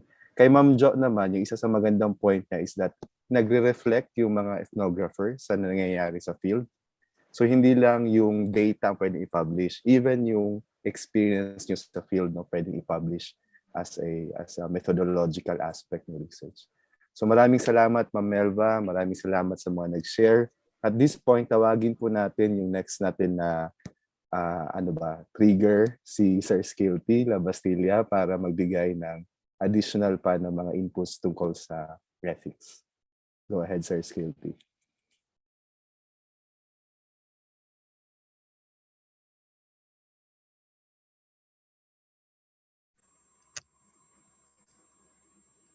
Hello, magandang umaga po sa ating lahat. Very rich sharing of experiences in ethics in research. Many of the things that I would like to talk about sana na pag-usapan na nila Sir Eli, ni Maria, Doc John, everyone. So ang mga may mga konting points na siguro na idadagdag ako from my experience in doing research, which might be different from some of the things that have been discussed earlier. Kasi my track in anthropology is more on the applied side. No? My background is, of course, I graduated from anthropology in UP, but then I became very interested in the development side as well. No? So I'm gonna talk about some issues in development anthropology, especially about the involvement of communities, no? Yung community-based participatory research or action-oriented research, which can have several nuances na hindi mag-a-apply sa academic research, right? So I'm just gonna quickly share, para lang may context tayo of the kinds of research that I do, and then quickly share lang parang some of the researchers that have been involved in the Institute of Philippine Culture, and then we want to talk about some notes or reflections about ethics. So my first job after graduating from UP was in IPC, Institute of Philippine Culture. The director at that time is Mary Racelis. If you know her, she's one of the most respected anthropologists in the Philippines. She's still around. She's very strong and lively at 80 plus years old. She teaches in UP and in Ateneo as well. So she was my first boss. So from the get-go, I was already exposed to the. Sorry, medyo natakpan yata yung lipat ko lang ha. I was already exposed to engaged research, which has impacts on yun nga, ethical considerations. Ano yung what will the community gain from any research endeavor? No? So in this particular project, it's a I think 2-year project. It's a profiling of the urban poor. Meron na agad collaboration between my institution and the community. No? So we involve, for example, the Urban Poor Associates, an NGO that has been working closely for decades, no, in urban poor communities in Metro Manila. Kasama na agad sila, project director, no, co-director, yung organization working in communities, and IPC. And then we involved people from the communities themselves. We went to Payatas in Quezon City and Baseco in Manila. And we got researchers. We trained researchers from the communities. We trained them to help us in research. So ito si Alice, si Kathy. I still remember them. They were one of my first friends in doing research. No, kasama sila sa pag-survey, pag-interview. So yun agad yung tumatak sa isip ko na research cannot just be individualistic and mainly coming from the academic side, because communities can be readily involved in research, communities themselves. No? So over the years, ang IPC kasi it's mostly the funding comes from external institutions, although there are also internally funded projects. But we work with different organizations, some of them international organizations, who would need some information about the things that we do. So, for example, since yung specialization ko would be on urban informal settlements, no? So may mga projects coming na gagawa from UNICEF, funded by UNICEF or the World Food Program, that would look at the situations of the urban poor in many parts of the country. No? So dahil nga sa ganung klaseng pag-iisip ng IPC na hindi tayo yung, of course tayo yung may training on research, right? Pero hindi ibig sabihin no na tayo lahat gagawa, right? Top-down approach to research, no? And communities will be sources of information and then leave the communities afterwards. No, hindi ganun yung pag-iisip sa training namin. No? So it's really communities are involved from even in the proposal stage. No, ano po yung meron na agad kaming relationships no at the proposal stage pa lang with these different communities, and we always go back to these communities as much as possible. No, kahit na ibang funder na. We would still continue going back to these communities, no? Kasi alam namin na rich na yung relationship namin. Pero hindi ibig sabihin na alam na namin lahat, no? Because as we all know, communities are dynamic. No? They always change. No? Every day there will be new information that you can get. So yun, kasama yung community sa proposal making, sa design ng methodology, no? And up until the very end, no, yung validation of data, the dissemination, as Maria later will tell you, no, in the academic side. But even in this applied research endeavor, bahagi palagi yon, no, na validation of data is part of the process. This one, I know pinag-usapan natin kanina yung ethics in photos, no? And I would want to highlight this picture because this was in Leyte. No? In Leyte, I did, I think, a 1-month field work in a mountainous barangay in Leyte after Haiyan. And the focus was on children. No? Ano yung issues nila, problema nila. So if you notice, no, some of the faces I covered these faces because yung sabi ni Sir Eli kanina, iba yung paalam sa pagkuha ng picture, iba yung paalam sa pag-present, no, in public settings, iba yung paalam sa publication, no? So malinaw sa amin na merong kakausapin namin kada bata, no? Kasi there is peer pressure. We know that, no? Na parang, of course, pwede ring sabihin na, oh mga bata, okay lang ba na, di ba? Okay lang ba na ipakita yung picture? And most of the time they would say no problem, no? Pero alam namin na peer pressure exists, no? And kung sasabihin ng isa, all of them will say yes na lang kasi sinabi niya. So individually getting consent, no, recorded or written consent from children and their parents. Importante na involved yung parents sa pagbigay ng consent in taking pictures, in getting their pictures taken, or in having the photos presented in public settings or in publications. This particular project, we looked at yun nga, ano yung issues nila after the storm, no? Anong mga kabataan. Ang interesting dito, so we presented after 1 month, I went down to the municipal town hall, present ko yung data, no? And then may mga stakeholders na nag-attend.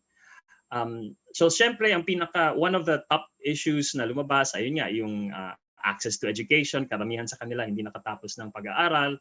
Pero surprisingly, the top problem that the children were facing lumabas, no, in many different groups, 7 to 8-year-olds, 9 to 12-year-olds of girls and boys. Ang lumabas na top issue was the lack of toilets, latrines in the community, no? So very surprising, no? So open defecation yung ginagawa ng buong barangay. Now, of course, may ilan-ilan na medyo may kaya, may sariling kubeta. So when I presented that, so yun, after presentation, to the mayor, etc., I went back to Manila. Tapos I think a week later, nag-text sa akin yung suki ko na habal-habal driver. Sabi niya, "Sir, maraming salamat pala sa research ninyo. May kubeta na po ang barangay namin." So imagine that, ganun ka-quick, ganun kabilis yung response. So just because of that process of having the data presented and validated to the community, giving back the information to the community. So nalaman agad yung pinaka-problema. Ito yung this one is Estero San Miguel in Ligarda, Sampaloc, Manila.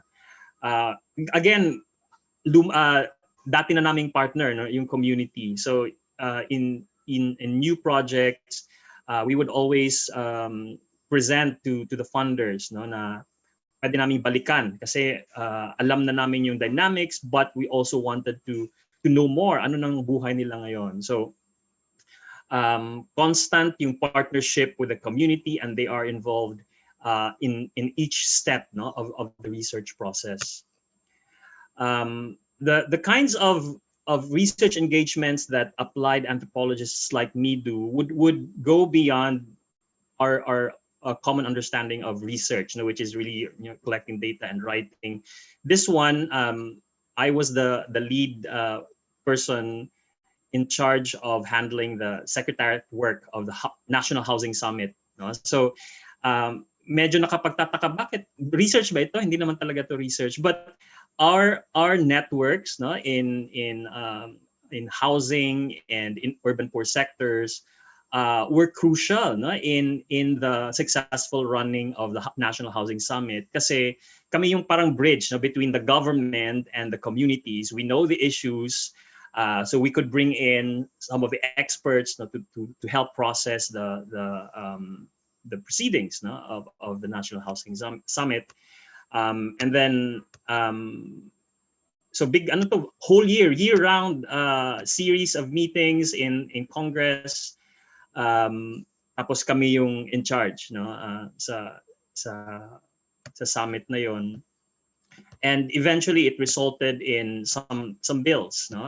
So basically we helped bridge the demands of the community in terms of housing, and help them present these to government, national government, and then of course our work fed into the publication later that was used in drafting bills in Congress, no, in terms of housing, socialized housing, etc.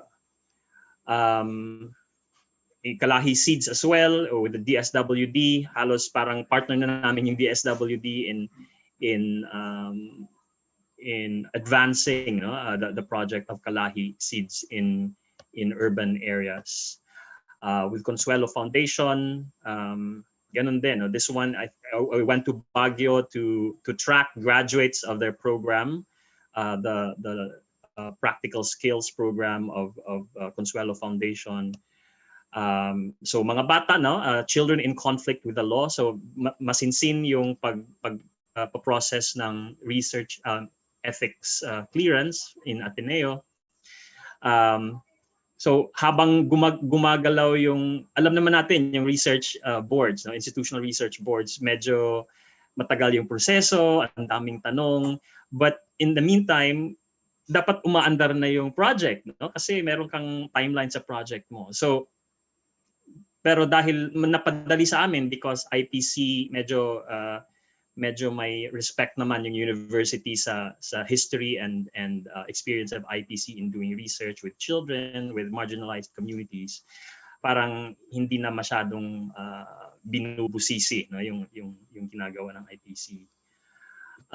So this one still with Consuelo Foundation, no, working with communities to improve the modules, no. So this one is online. This one is recent na online interviews na to, no. So may mga ethics issues din sa pagdating sa online interviews, no. So siguro ano lang to cap off this sharing, I'm gonna talk about some notes, no, some considerations na pwedeng tingnan. Unang-una, nabanggit na to nila Sir Eli kanina, nila Maria, no, that we need to recognize that there is an imbalance of power between the researcher and the researched. The more we understand that, the more we get to come up with strategies, you know, to lessen that imbalance of power. So may mga strategies na pwedeng gawin to that blur the line between researcher and research, no. We've employed arts-based methods, for example, working with children, no. Hindi naman siya traditional research methodology, but of course we understand the context of children in marginalized communities, so we noted that in our methodology. Even in the sampling and recruitment techniques, right? Dapat involved, no? Yun palagi iniisip, paano maging mas mapa-konte, no? Mapaliit yung power relations between the researcher and the researched. Nabanggit kanina yung compensation, no? Given na yun, no? Na when you want people to respond to you through text, or you know, when you require them to attend Zoom meetings or Zoom interviews, dapat magbigay ka ng load, internet load, cell phone load, transportation load, kung kailangan nilang transportation allowance, no? Kung kailangan nilang bumiyahe. Sabi natin, di ba, medyo pag-isipan yung pera, right? Yung pera mismo, kasi hindi natin ipapalabas na dapat binabayaran natin yung time nila. But actually, there are cases where compensation, monetary compensation, can happen, especially when you involve people from the community as researchers, no? As research assistants. Hindi pwedeng in kind lang lahat yon, no? Allowance lang lahat. Dapat meron silang whatever you get, no, as a researcher, they should also get some kind of monetary compensation, no, for helping you out, kasi wala silang ibang gagawin, no? Kung research assistant sila, of course they will be working with you throughout the whole process. So dapat lang na masama yung compensation nila sa budget pa lang ng proposal. Yung naalala ko, may nakwento kanina ng mga ethical issues, no? I'm not sure kung sa Mindanao to Jess, may naalala ko na nung nasa UP Mindanao pa ako, may time na nag-request yung isang key informant ng pack of cigarettes as parang token, no, pack of cigarettes. So ikaw syempre gusto mong masaya yung informant mo, pero on the other hand, meron ding ethical issue, yung parang, well, would you want this person to die of cancer later on, di ba? I don't remember how we went around that. Parang nagsuggest yata kami na iba na lang, yung parang hindi nakakasama sa kalusugan mo, but would still be appreciated. Actually, if I may insert, Sir Skilty, Yes. if I remember, if yan yung case na yan, kasi yung researcher, sinubmit niya for reimbursement, so nakita nung COA, so na-flag tuloy si researcher as coming from a government kasi hindi pwedeng bumili ng sigarilyo using government money. Right, so, makaisa right. diyan. So, pag bumili Right. ng gin, pag bumili ng tandag, so yun lang, share lang. Yes. So yun, no, may mga issues, no, ethical issues pa rin pagdating sa compensation. So ito yung nabanggit kanina ni Sir Eli, no, na pwedeng co-author yung person from the community, no. So karamihan sa mga articles ni Mary, no, yung kasama namin sa IPC, would always have a person from the community as their co-author.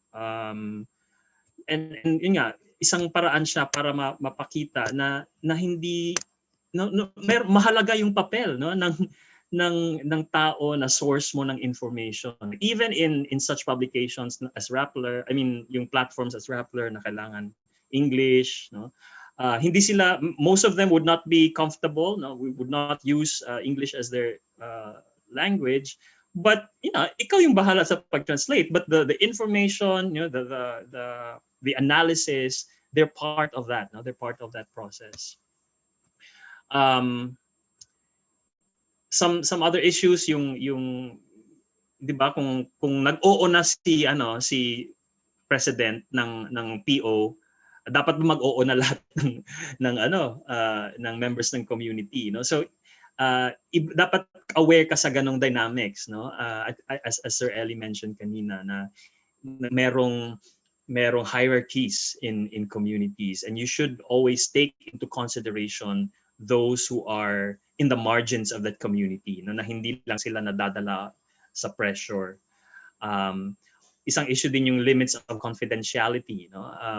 How confidential will you really be kung halos magkakakilala lahat sa community, no, kahit napalitan mo ng alias yung isang informant mo, pero ikwento mo yung buong buhay niya, no, of course malalaman pa rin kung makikita ng community yung write-up mo.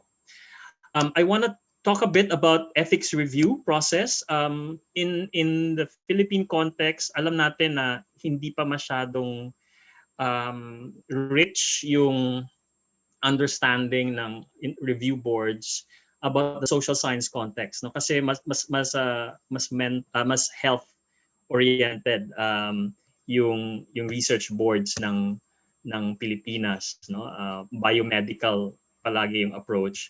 Although there are efforts right now, no, the Philippine Social Science Council has been reaching out to social scientists to contribute ano ba yung matatawag na ethical research when it comes to social science research.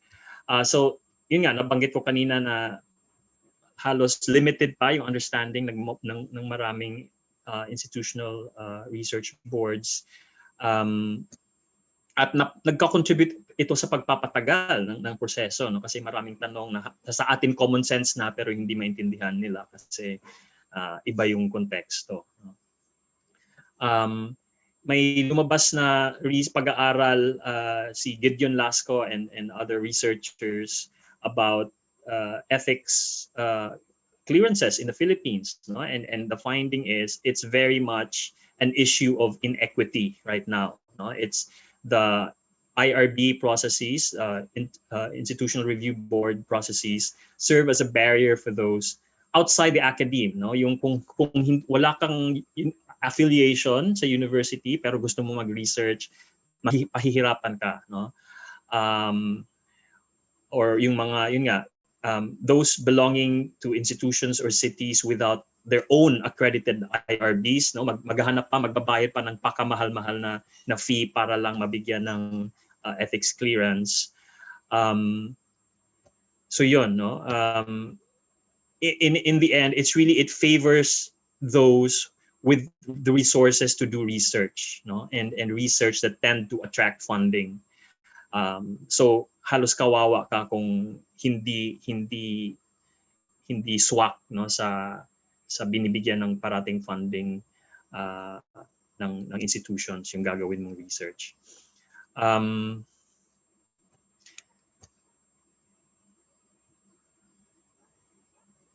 Yes, ito yung nabanggit ko kanina, no, yung pressure from leaders of the community.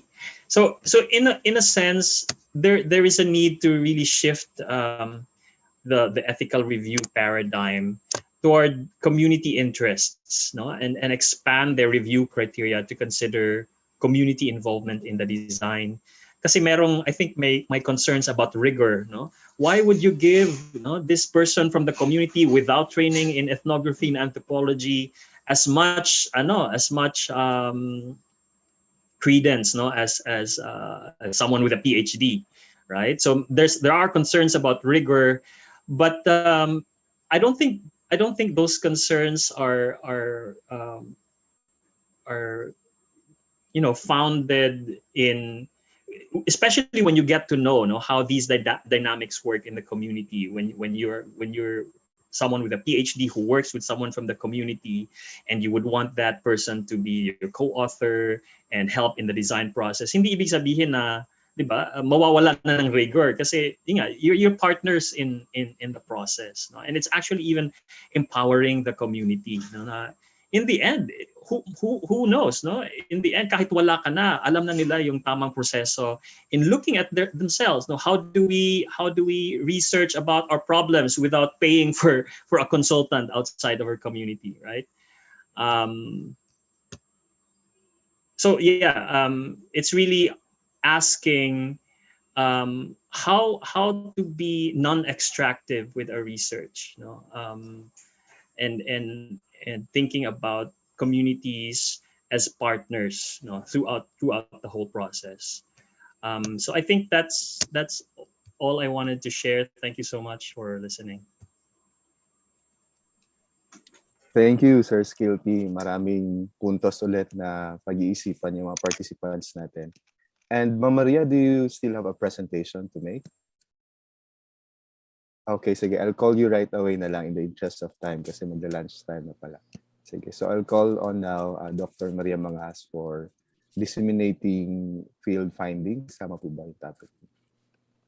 Anyway, marami nang nasabi, but I'll just share some. Wait lang, where is it?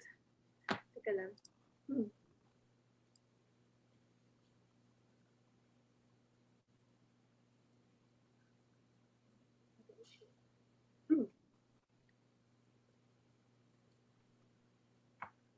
This is the one. So just to share some examples. Chris lang, Chris.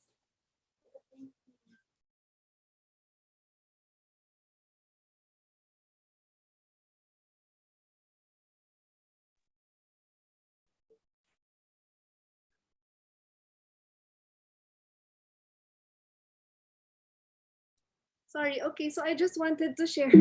Where am I? Okay, share lang that, for example, marami namang napag-usapan na dito, like for example, about photos. So this is from I'm the editor kasi of the journal of UGAT. So in answer to one of the questions, this is where you could also publish your final product or also get information that's relevant to indigenous peoples, or there's a discourse going on. So you should look, one of the things you should do as any researcher is to look for the places where publications are talking about relevant information. So Agham Tao is one, yung journal ng UGAT. And this is one example in the current issue, or the one 2019, wherein this is an article about sorcery and rites, and it's very interesting. And you would really ask, may consent kaya? So for example, this is the figure of one of the very important people, and the article says something about why the big difference between the yung mga tao buhid dun sa mga lowlanders ay yung pagkakaroon ng damit or not, and it has to do with power. So this photograph is very important or very significant in relation to the points in the article. So nung gusto niyang isama ko, tinanong ko talaga siya, do you have consent? And this person is also not literate, so it's surely not a written consent. So ito yung statement ng author that it was through an interpreter, and it's really about the whole article, not just to have the photograph taken, but also about the whole points, that the key points that he wants to make in the article. Kasi nga, I thought of sharing with you about Agham Tao. Here are some covers, recent covers ng may mga indigenous communities. And I wanted to point to this particular article when it comes to authorship. So for example, this is about traditional ecological knowledge of buloy, which is parang ube, and its value to Magbukon Aita. So the main author is Dolores Tonko, and this is from her PhD dissertation actually. Pero nung pinublish namin, sabi niya ito lahat yung authors kasi ito yung kanyang supervisor, yung kanyang advisor. And she's actually not an anthropologist, she's a botanist or ethnobotanist. And sa kanilang disiplina, kasama yung advisor sa mga publications kasi malaki rin yung input niya. So the next author is the supervisor of her PhD. And then all these other people, si Eulalio Maliksi, si Miguel Kitain, si Alberto Malunik, Mercedes Cayetano, Josefina Alejo, Berlinda Restum, Emilita Restum, ang dami. These are elders. So parang kanila daw kasi yung indigenous knowledge na yan, yung ecological knowledge. And in their agreement, they are also authors because they parang collaborated to put together this particular research output. Even if they didn't write it, even if it's really Dolores Tonko who wrote it, they are also considered authors, and they are interested in the accuracy of the data, etc. So their names there are actually very important. Talagang nagbibigay din siya ng credibility sa pagiging traditional ecological knowledge ng buloy, ng content ng article. There's also the whole community behind the article. Kasi nga yun yung parang pinag-usapan talaga na ito yung magiging output. Dapat lahat may credit, hindi lang yung ilang elders, pero actually the whole community. So that's one example of how it might turn out when you finally publish an article in terms of authorship. Ito lang yung first time and only time so far na nangyari ito sa Agham Tao. So these are other covers of the journal, and I would encourage you, syempre, to browse them. They are available online in the website of the Philippine Social Sciences Council, pssc.org.ph/knowledge archives. Anyway, maybe Jessie can send you the link in the I chat. already shared the link of our website. Okay, so yung policy namin ay open access, and in each of these issues, you will actually also see a code of ethics. Nakalimutan ko palang ilagay. Sa back page, sa pinaka-back page, may code of ethics dyan. And maybe later I'll look for it to show it. And it says there, or I can try to do it now, but it says there that you should give a copy back of your, I'll look for it later, so I'll show it to you later. Pero yung policy ng Agham Tao, pag nag-publish kayo dito, we give 2 copies of the journal to every author. And the idea there is that one is for you because you wrote the article, and one is actually for the community. Kung may relevant community, dapat bigyan nyo ng kopya ng Agham Tao. So yun yung justification kung bakit dalawa. And then you also have a PDF copy You also have a PDF copy of the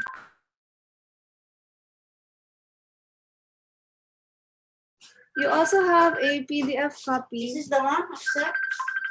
What is that? Yes. You also have a PDF copy which you can share. So the,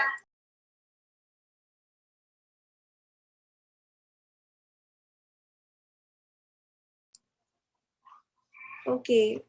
Sorry, nagkakaano yung mga Zooms dito sa bahay ng mga kid at matatanda. Okay, so these are some articles on ethics. Last time there was someone asking about paano kung may NPA. Hindi ako makakita ng article on NPA, but this one is about the militarized zone. Merong NPA din dyan. And then this one is about urban situation, which is actually quite near to the university where the author also works. So mas involved yung kanyang ethical considerations kasi kung nandyan lang sa kapitbahay mo yung community, ano rin yung, parang he's even arguing that the whole university, the resources of the university can be drawn on for the needs of your research community.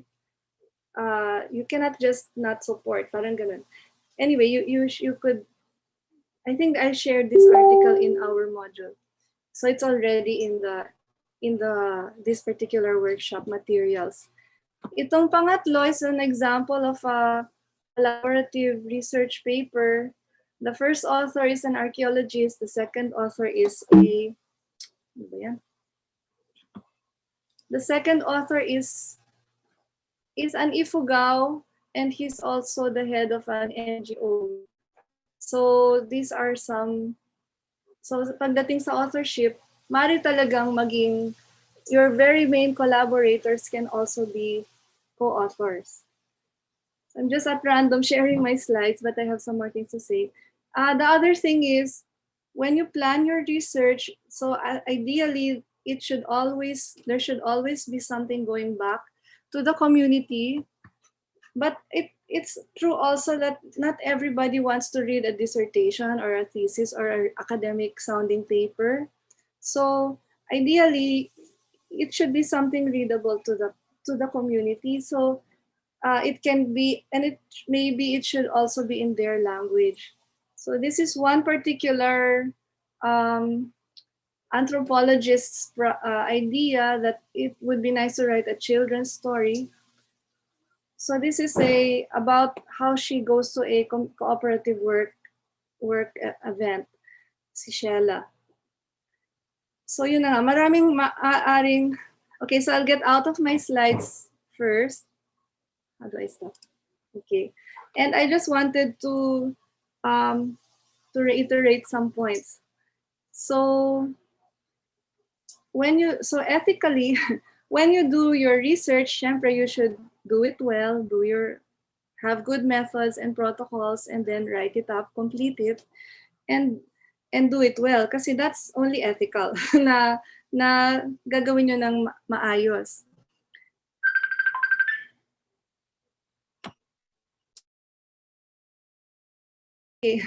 Okay.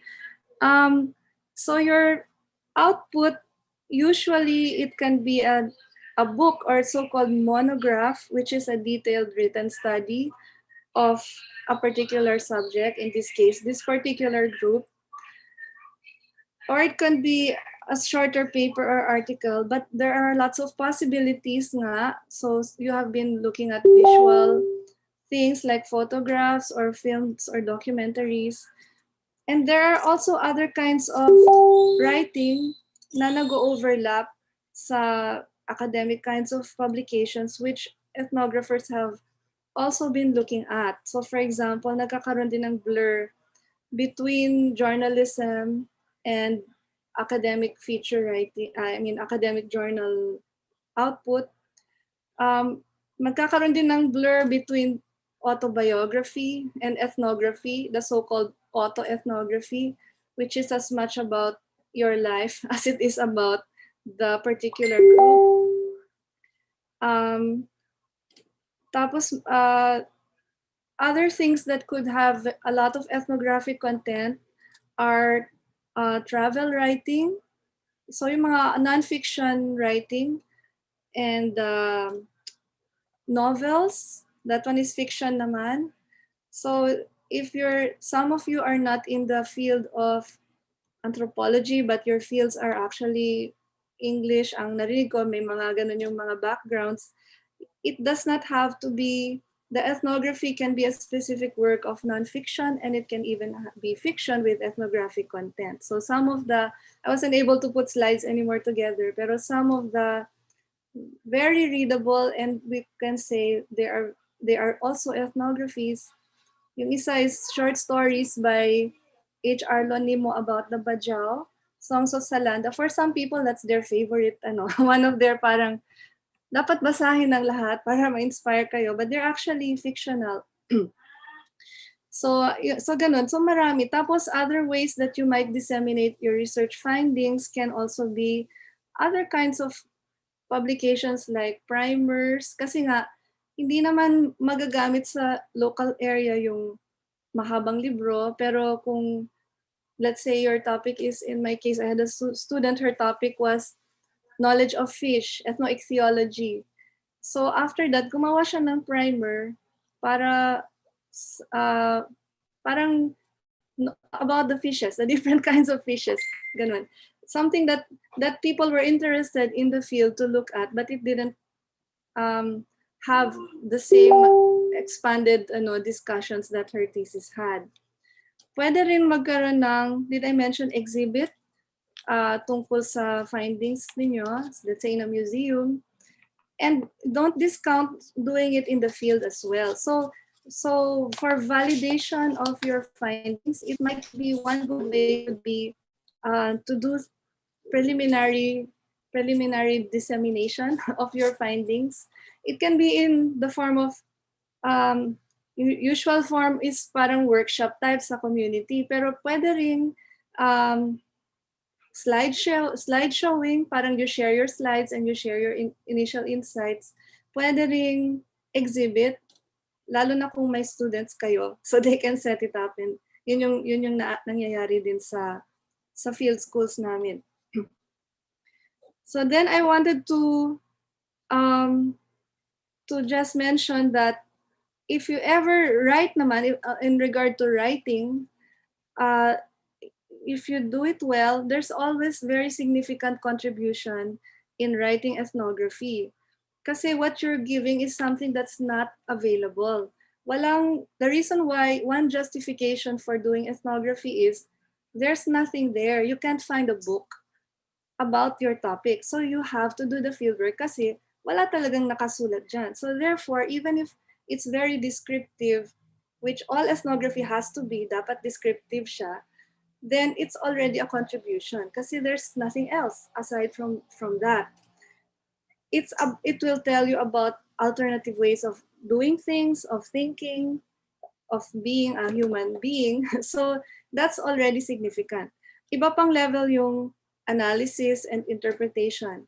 And if you can only do even just the sincere or parang honest exploratory descriptive work, that's already a significant contribution. Kaya sa Agham Tao, minsan walang framework yung mga articles, pero from the peer reviewer's point of view, there's a contribution here because this is very interesting on its own. So we publish them as well. Okay, so you can think about your ethnography, wala tungkol din sa style. It's not like scientific articles where you might have a parang preset format, may parang introduction, methodology, discussion of findings, ganyan. Sa ethnography, there's also a whole lot more freedom in terms of writing. There's no set style. There's no one single format. So actually, the creative writers like Ellie would probably have more to say. Also, by the way, Ellie is a Palangka Award winning writer. Okay, so what was I going to say? maraming freedom actually in terms of how you want to disseminate your findings. Although sa Agham Tao, hindi pa namin nagagawa na mag-publish ng poetry, pero sa conference, nagkaroon na ng time na may nag-present ng poetry, ethnographic writing in the form of poetry. So we might go that way as well. It's not it's possible as well. Some general pointers.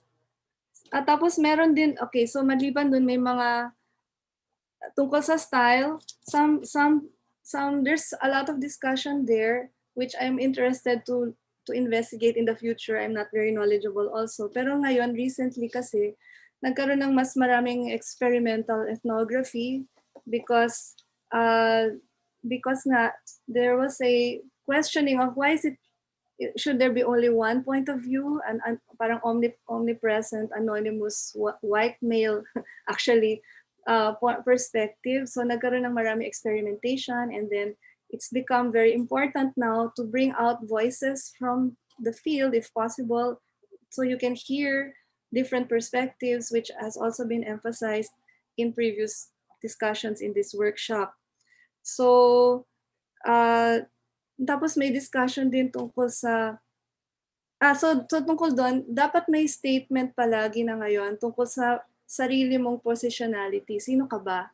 Kumbaga, in relation to your topic. So because it can make a difference if you're woman, man, married, etc. Of a different ethnicity, etc.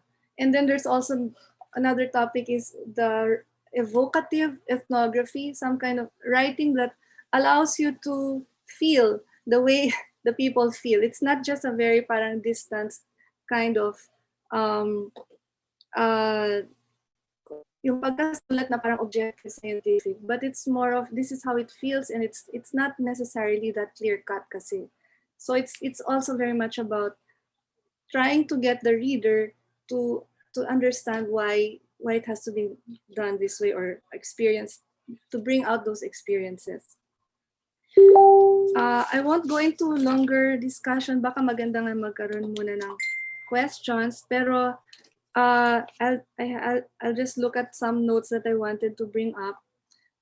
Yung isang point na gusto kong gawin ay pag-isipan ninyo pag magsusulat kayo, where are you and who is your audience? So para maging malinaw, maganda sana na magkaroon din ng idea or sense na we are part of a place where knowledge is being produced.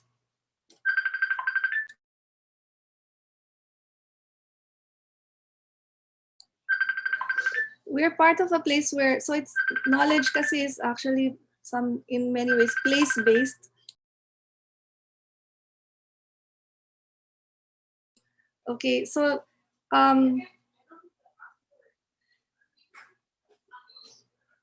sorry, my kid has to be on a Zoom meeting right now. Wait lang, I'll just try to answer the past. Okay, while waiting for Dr. Mangahas, how much time do we have pa ba, Ma'am Jo, for the discussion? We have, ako nga, kayo ang mag-discard niya kung ano yung discussion niya. Kasi anyway, kasama naman yung question. So you still have 25 minutes, no? To 12 noon. Okay. Kasi naka-integrate na kasi yung Q&A, di ba? Nag-i-interact na. Yep, yeah. Sige, so I'll time out muna. I have to give a password and figure out the password. Sorry, please excuse me. Thank you, Ma'am Maria. May blur din ng domestic and professional boundaries. No? But anyway, thank you for your input, Ma'am Maria. And anyone who would like to ask a question or sharing, although in the chat, I'm seeing a lot of concerns from Daniel, who's here pala, and then Ellie, Dr. Geb. Siguro a broad question to our speakers, Skilty and Elios here. How do ethical considerations change in terms of indigenous peoples research? Kasi yun yung concern ng CNSC. May mga big changes ba or the principles are fundamentally the same? Sir Ellie? Okay, yeah. I don't know kung saan pwede kong tingnan. No? Ang dami. Pero gusto kong pasukin siguro. Yung iba kasi common. No? Institutional permission ba? Or sapat na ba yung community permission na hindi dumadaan sa bigger institutional permission? No? Those are some of the major concerns now, particularly that you can't go into communities without, let's say, getting the consent of bigger institutions. Pero mga issues yan na ayaw na pwede nating harapin. No? Pero ang isang gusto kong tingnan, ang ganda nung binanggit ni Maria, no? Yung even on the issue of the text itself, there are now issues. Okay? An example of this is, for instance, nung gumagawa at halimbawa when we talk about oral literature or let's say epics, for instance, no? Pag nagdo-document tayo niyan at ang karamihan sa mga tekstong nababasa natin, I think 95% o baka 100% pa ganito pa ang style, no? Ay pag nagbasa tayo ng epiko o ng anumang maiksing recording, kahit na maiksi lang, kahit 4 paragraphs yan or 4 sentences, no? Ay pag binasa natin yung isang teksto, ay parang siya na ang teksto, buo na. No? Okay? Ang narinig natin yung kumanta. Okay? Pinoproblematize na ito sa literature. No? Okay? And I think dapat din pinoproblema natin ethically sa anthro. Kasi kaninong boses yung narinig? Yes, ang totoong may boses na yung kumanta. Pero minsan tinatanong natin is, paanong nabuo yung teksto? No? Yung pagkanta. Pag nasa field ka, doon mo ma-realize, no? Pag binasa mo, bakit parang inconsistent, hindi mo marinig sa nang gagaling. Pero pag nasa field ka, doon mo ma-realize na minsan, yung kanta ng isang katutubo ay in response to those who are around him or her. No? Kaya minsan ay, kaya pala yun yung kasunod na kanta o kasunod na laman ng kanta ay dahil may nagtanong, no? In the field, no? Hindi yan ang magandang episode na kasunod. Ang gusto ko ito. Okay? So, that dialogue is missing in the text, in the form of the ethnographic text. And it is, I would say, a disruption of certain texts. So, ang isang lumalabas ngayon na possibility on reforming no, the text is, baka hindi na sapat yung isang column. Baka dapat minsan 3 columns. No? The text of the main singer and the texts of those coming into the picture. Let's say, blah, blah, blah, blah, kumakanta, and then open space yung kanyang column, meron ditong isa na, hindi yan ang gusto kong episode, papuntahin mo na kaagad sa kasal, no? And then may sumisingit na isa, no, wag yung kasal, yung munang ligawan. Then, biglang magde-decide yung singer, ligawan ang kanyang ginawa, no? So, minsan magtataka ka, bakit pag dinocument ng anthropologist, isang diretsong teksto, but in real ethnography, hindi diretso yung teksto. So, isang argument na pinopost ngayon, there is an issue even in the textual formation of the epic. Baka dapat ang bagong ethics ng pagsulat ng epiko, at pinag-aaralan ito talaga sa literature, no? Ay multiple points to have an understanding of the field work of the epic, no? So that is also an ethical issue, no? Na ngayon pa lang talaga natin kino-confront. Ako naman, as I would say a filmmaker, as a broadcaster, dati ang ginagamit ko lang na mic, at merong technical consideration, no? Dati ang ginagamit ko lang na microphone, yung unidirectional, para clear ang pag-record ko, no? Diretso do sa singer. Pero given that changing perspective about recording, because yung dating unidirectional microphone ko ay naging omnidirectional para ma-pick up yung comments ng mga nakikisaw-saw. Let's put it that way, no? Yung mga sumasali sa pagbubuo ng epiko. Okay? So these are now new dimensions of the ethics formation of a text, no? Na may kaugnayan sa nabanggit ni Kwan kanina ni Maria, no? Even the form itself may vary. Not because that's what you want, but because that's what the ethnography would demand you to do right now. I don't know kung nasagot ko yung tanong. Thank you, sir. Baka another round of seminar workshop yung ethnographic writing, kasi that's, as you have said, an entirely different demand, no, from the ethnographic research. Anyone else would like to raise some points or ask questions or bring up concerns?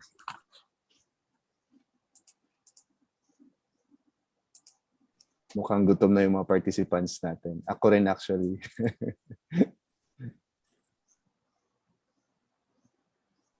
All right. Sige, last few words na lang from our speaker to conclude this module about ethics na lang siguro. I'm not sure if Skilty is still here or baka may mga domestic concerns din siya, but let's have it first from Ma'am Maria and then okay, Skilty and then lastly si Sir Ed. Maria, go first. I think may sasabihin ka pa kanina. Yeah. Go ahead, Maria. You covered it na. I'm sorry.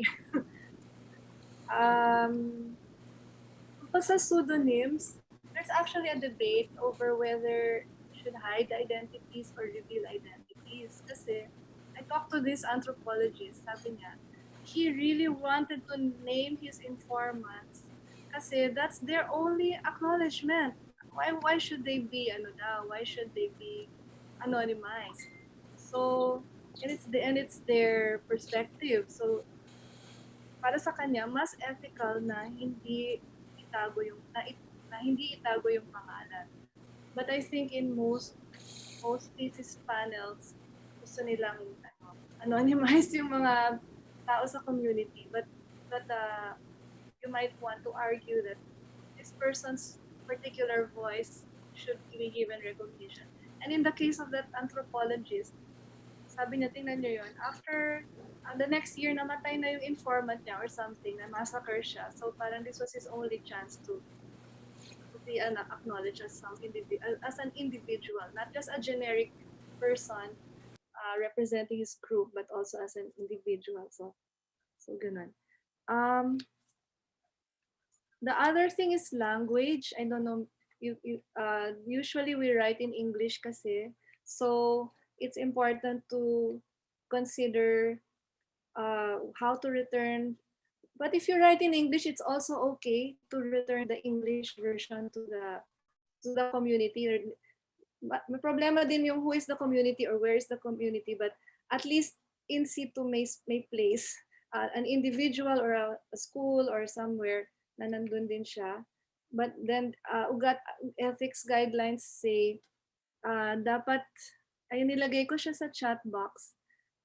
It says here the anthropologist should be scientifically objective and relevant to national and community goals, but Rosario was saying dapat daw i-update na ito.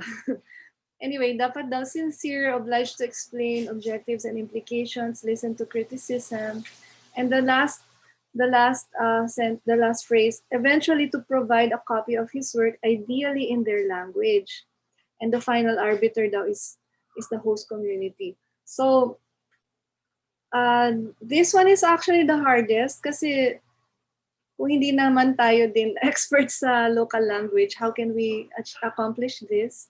So another alternative is to produce something that's in a more popular language like Filipino or in a non-academic sounding language. Basta lang ma-access. I also wanted to emphasize, gusto nyo bang mag-publish sa local or international? Kasi sa international, mas may points sa promotion, etc. I think usually. But actually, if you publish locally, like in your local journal, or there is also a possibility that you can get the validation kasi mas alam nila yung local situation. So it's not necessarily better na international lagi. In fact, baka mas walang alam yung sa ibang bansa. Maybe theoretically they can give you input, but there might be other aspects where it's also good to publish locally. For example, why would you publish an article in Filipino in an international journal? Talagang that doesn't make sense, di ba? Ano pa yung sasabihin ko? Anyway, yun na lang siguro. Thank you very much and I apologize for disruptions. Thank you, Dr. Magahas. Prof. Labastilla? Yes, yeah, I agree with many of the points that Maria raised, especially about yung positionality kanina. Dapat malinaw sa iyo why are you doing this research? Who benefits from this, right? And then I think yung point about language, if I can relate it to yun nga, yung community-based participatory research, halos parang extension na lang siya. Now, kung meron kang someone from your team, no, that's really from the community, 'di ba? Parang okay, they can readily translate the work, no, to the community kasi part sila ng project itself. Um, and then siguro lastly, I just wanted to inform everyone, no, that the CNSC or UCAN is now actually an institutional member of UGAT. No, so we would very much like for us to continue engaging with each other. No, in the future because you're actually the only, I think right now you're the only institutional member of UGAT. So I hope, yeah, I'm sure Doc Joe has plans for our future engagements, but please please do not think that this is just a one-off thing because you're in it already.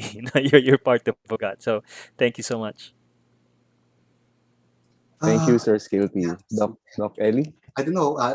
Yeah, this only perhaps the start of so many dialogue, no, engagements with UCAN or CNSC. Yeah, okay.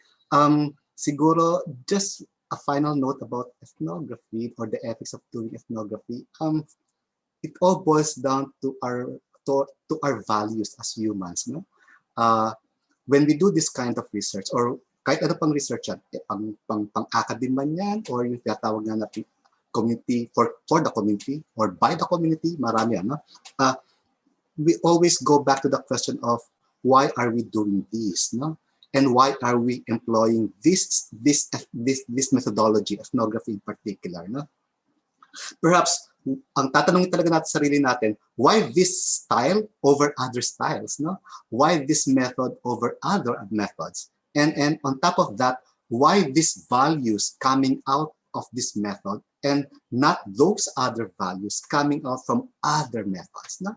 Uh, at patitibayan natin yung mga values na kinikreate ng ganitong klaseng engagement with the community. Napakahalaga no, no? Pagkilala sa values na pwede nating panghawakan, kapwa, no? Sa kapwa at pwede lang panghawakan para sa iyo yung community na kausap natin. Kasi eventually, ang ethnography is not you writing about them, but also that's only partly about it. No? It's mainly about them. And at sila ang dahilan kaya ka nandoon. No? So, ito siguro ang pwede ko munang paraan ng pagtatapos ng ating talakayan, no? sa ethics ng ethnography.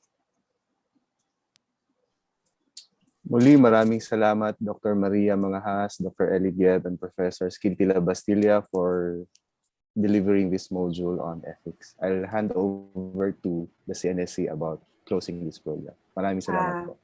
Yeah, Dr. Jocelyn, just a brief, Yes, a ma'am. brief interruption before we play the videotape message of the new president of the CNSC. We are in transition to a new leadership. So far, there's a holdover order for all the designated officials to remain in their posts.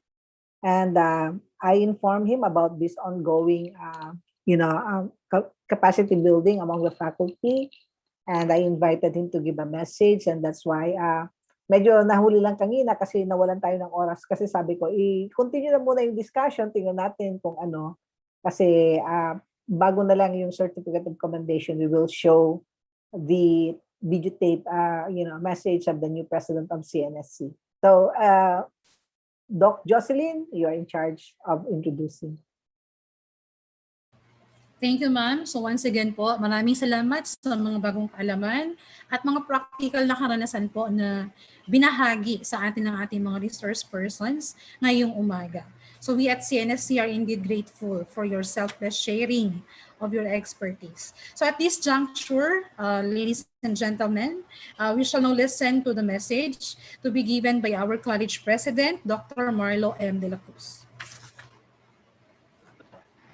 Warm greetings to all of you engaged in this webinar. First of all, I would like to commend the Office of the Vice President for Research and Extension.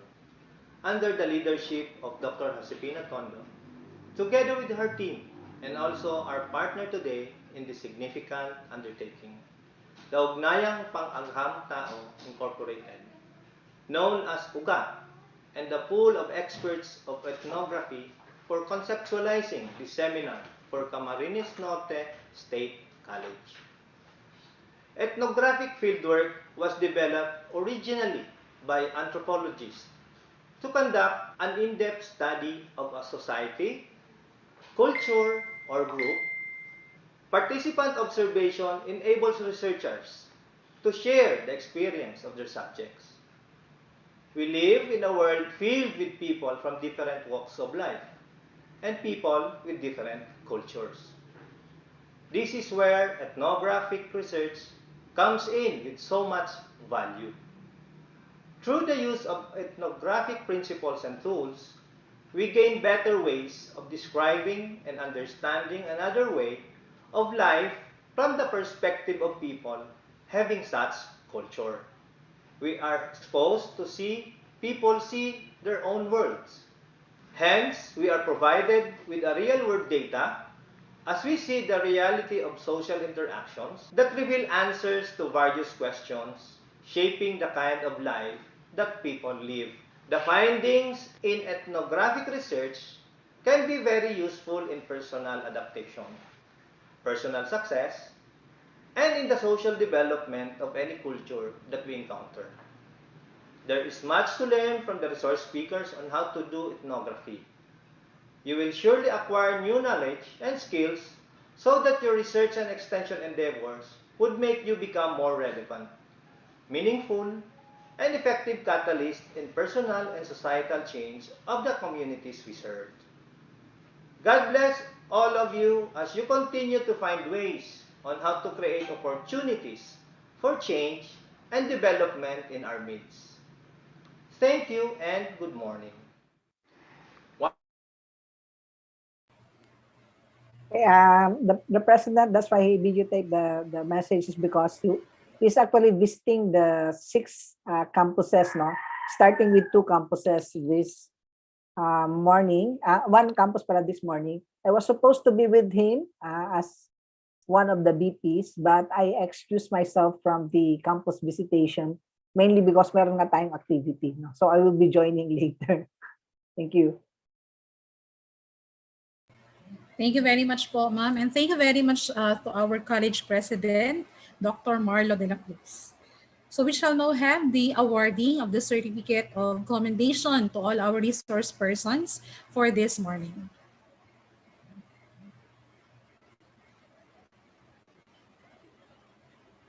So allow me to read the citation. Camarines Norte State College awards the certificate of commendation to Sir Eulalia Geb III in grateful recognition of his distinguished and invaluable service rendered as resource person during the Doing Ethnography seminar workshop held on August 2, 2021, thereby contributing immeasurably to the prestige and success of the event. Given the second day of August 2021 via Zoom platform, signed by the college president, Dr. Marlo M. de la Cruz. Thank you very much, sir. Same certificate of commendation is given to Sir Jesse G. Varquez Jr. in grateful recognition of his distinguished and invaluable service rendered as resource person during the Doing Ethnography webinar workshop held on August 2, 2021, thereby contributing immeasurably to the prestige and success of the event, given the second day of August 2021 via Zoom platform, signed by the college president, Dr. Marlo M. de la Cruz. Another certificate of commendation is awarded to Dr. Maria F. Mangahas in grateful recognition of her distinguished and invaluable service rendered as resource person during the Doing Ethnography webinar workshop held on August 2, 2021, thereby contributing immeasurably to the prestige and success of the event, given the second day of August 2021 via Zoom platform, signed by the college president, Dr. Marlo M. De La Cruz. We also want to award the Certificate of Commendation to Sir Skilty Labastilla in grateful recognition of his distinguished and invaluable service rendered as resource person during the Doing Ethnography seminar workshop held on August 2, 2021, thereby contributing immeasurably to the prestige and success of the event, given the second day of August 2021 via Zoom platform. Signed by Dr. Marlo M. De La Cruz, College President. So once again po, thank you very much. And we also want to award the Certificate of Commendation to Ma'am Rosario Bona de Santos del Rosario in grateful recognition of her distinguished and invaluable service rendered as resource person during the Doing Ethnography seminar workshop held on August 2, 2021, thereby contributing immeasurably to the prestige and success of the event, given the second day of August 2021 via Zoom platform. Signed by the College President, Dr. Marlo M. De La Cruz. Maraming salamat po sa lahat ng ating mga resource persons.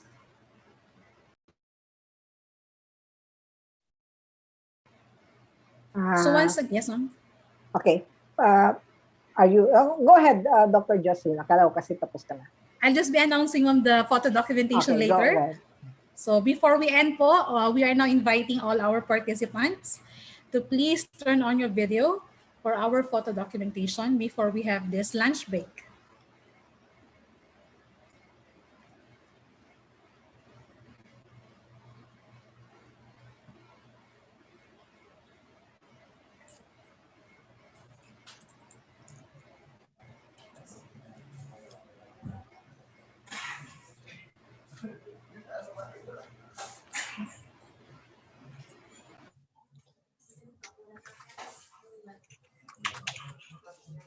Again.